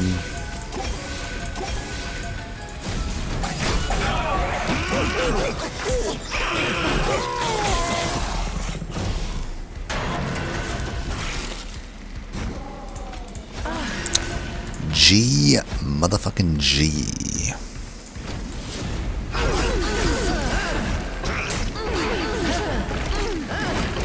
Wait, why are you still getting so much corruption? Am I missing something there? I thought they fixed that. That he wasn't supposed to play as... whatever. You know, I kind of get it. Dominion is obviously the most complained about Seraph, and like... I don't agree with most of the complaints about him, but I do agree that there's some bullshit components. Like, the fact that I just replayed my Sentient at, like, 0 corruption, and then in a few hits he was up to 190 corruption, like, I don't know. I had definitely... I do not like that. The relentless aspect is the main thing I do not like about the fight. I think everything else is fine. Like, everything else is... You play around it. To me, I should have been rewarded there for playing a fresh unit. That should have been the hard fucking counter to that. I should get 0 fucking corruption there, but it's like, oh right, he's still applying his base corruption and doubling it every hit in Relentless. That's complete bullshit. And I've argued that one, so everyone's against me on that one. Let's put it that way. Anyway.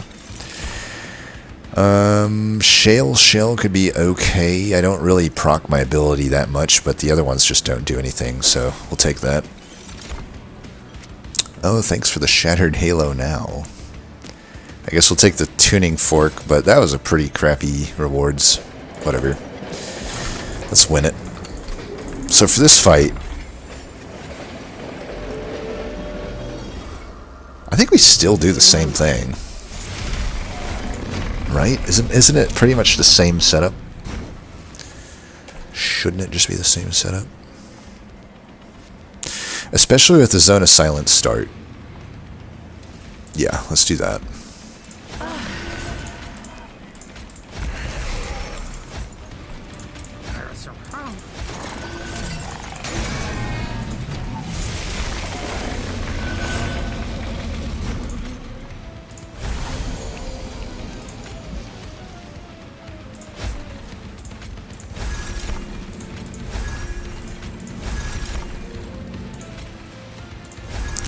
Eventually we'll make you endless. I can just play this. I actually should play the others out first, and then this becomes free, essentially. I want to keep you alive, actually.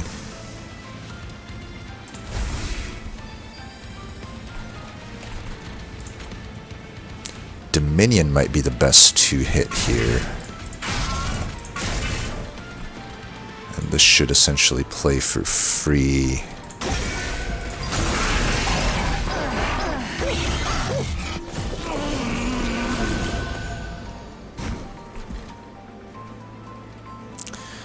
Boiler room here.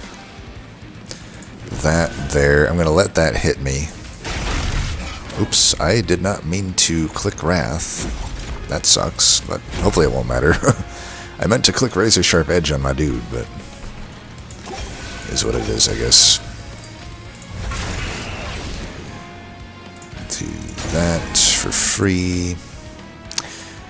I mean, this guy's gonna keep getting Pyrogel from that, and then this is just gonna die to my sweep. I think it still just goes up here.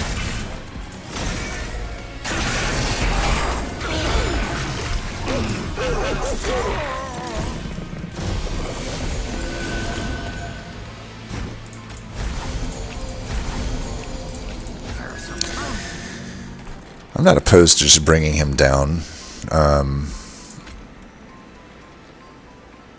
We don't want to play that. Yeah, I wouldn't be opposed to just bringing him down.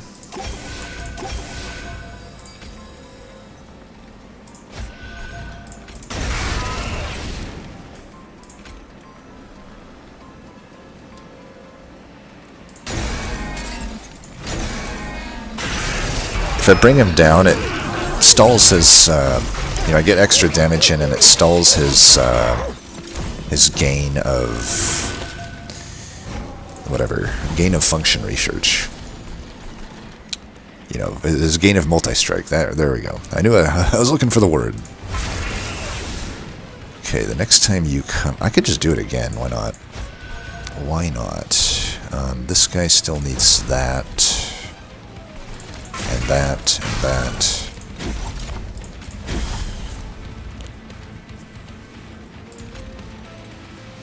Why not? And why not?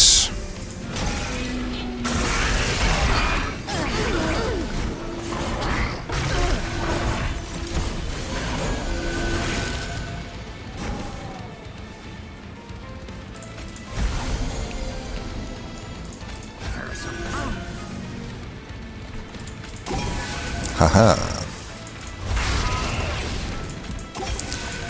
Keep that dude alive. Gain health. And this guy's close to death. He'll be dead soon enough. We don't need that anymore. And next turn we'll finish off Fuckhead in style. Oh, actually I need to, here, let's go. Let's do this.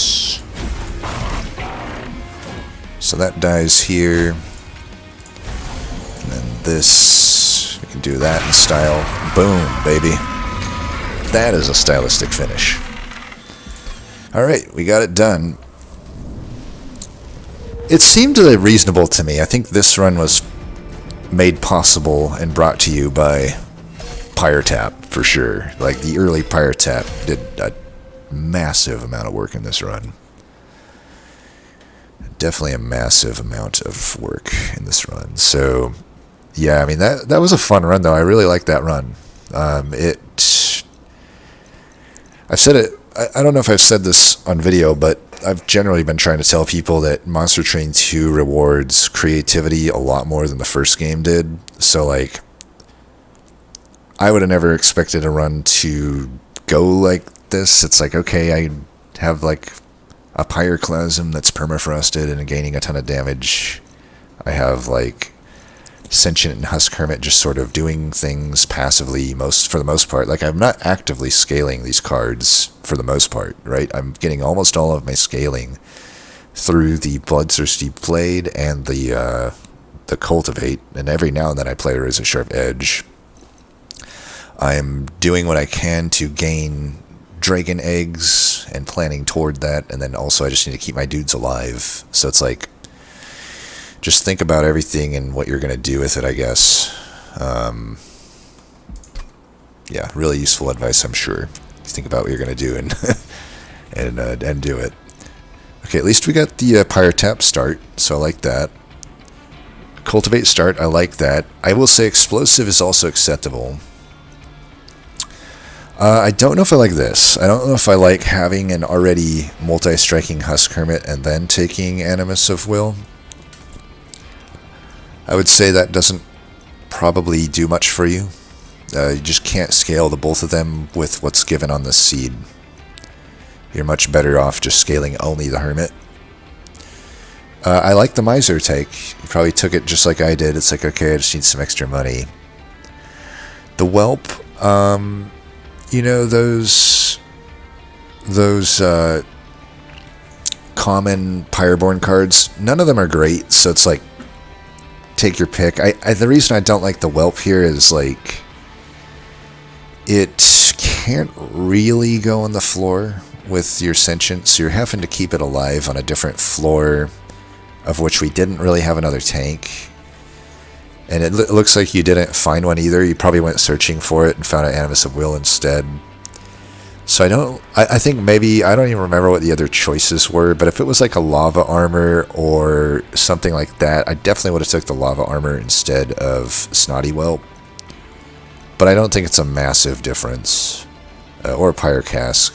Yeah, I think maybe, I don't mind it either, but I do say that between either of these, I definitely would have took the lava armor. I think, generally speaking, the lava armor would have given you more value. You know, it would have given you more overall Pyrogel, I think, unless you're able to spam the Snotty Whelp a lot.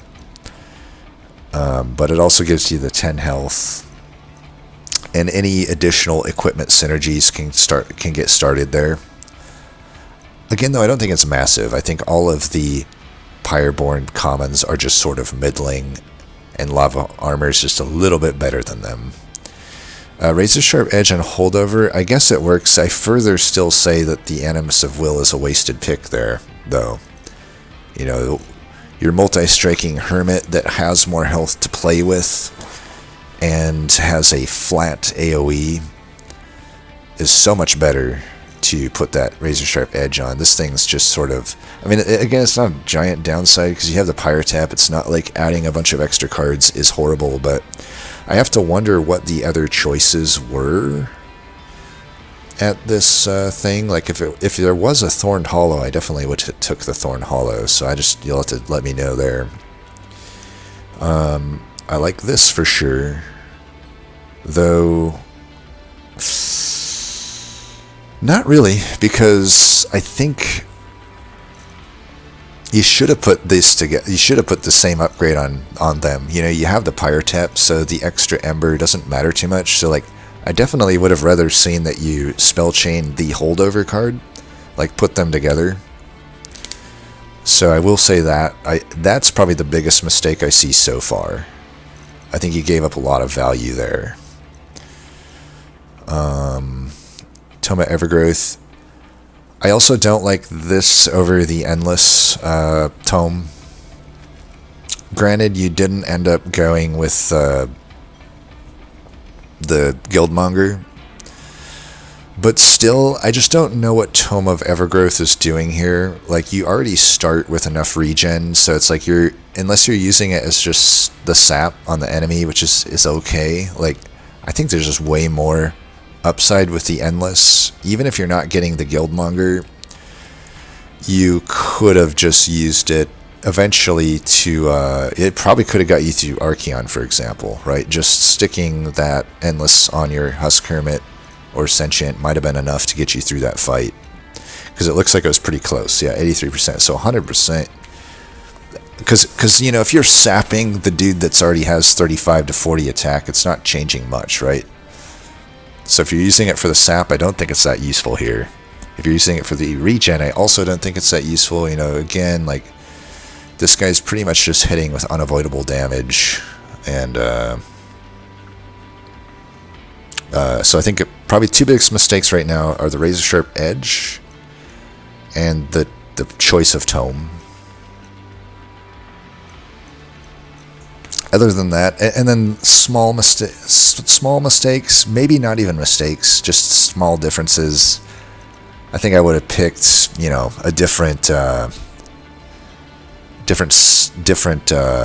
instead of Snotty Whelp, just the Lava Armor, I would say. Don't be afraid to take Calcified Ember, you know. I think I remember the Calcified Ember being attached to that. Other than that, maybe I'd also say that we kind of pondered the Merchant. It looks like you probably went to the Merchant of Magic instead of the Merchant of Arms. I don't even remember if we found. I think we found the Bloodthirsty Blade there, but like I think. Remember how I kind of opened up the logbook and saw what was there? You know, as you look through these, it's like you did actually find pretty good value. You actually found probably the best upgrades you could have found, but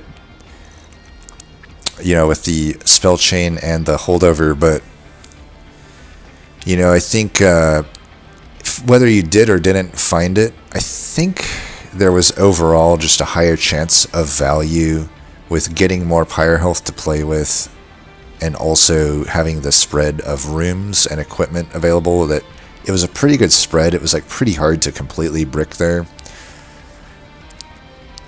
Whereas, like, you probably were fine here. You still probably could get through it. I think if you mainly with the tome, I think would have got you through Archeon.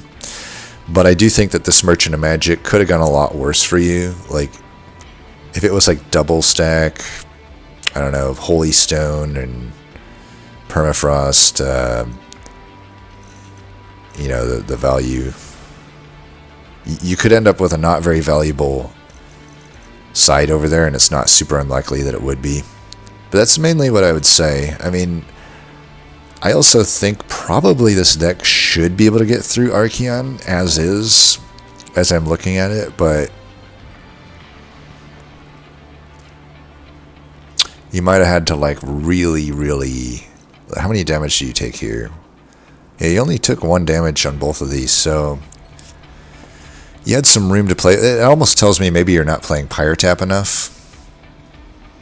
I will say that, like, definitely, like, yeah, this is not enough. Like, if you go back to me, you know, I'm spamming stuff out. I took 3, not a giant amount more, but it's like, it just shows maybe the mindset of how to use Pyretap needs to shift more toward being a little liberal with how you use it, instead of trying to preserve every little last bit of Pyre. You know, one of the big advantages of starting with the Pyretap is knowing that you have it, and taking 2 versus 5 damage doesn't matter too much. The main thing you want to make sure is that you're just not giving yourself a chance to lose to, like, Relentless and stuff. So, you know, spending an extra 1 Pyre here and there to, like, play an extra Wildwood Sap or something, or even, like, to spam. I mean, I guess we didn't really use it in the Archeon fight, but I was very well set up into it at that point. But yeah, I don't know. Hopefully that was useful. That was a fun seed either way, so thank you for submitting it. I definitely liked it. As always, thanks for watching, and until next time, peace.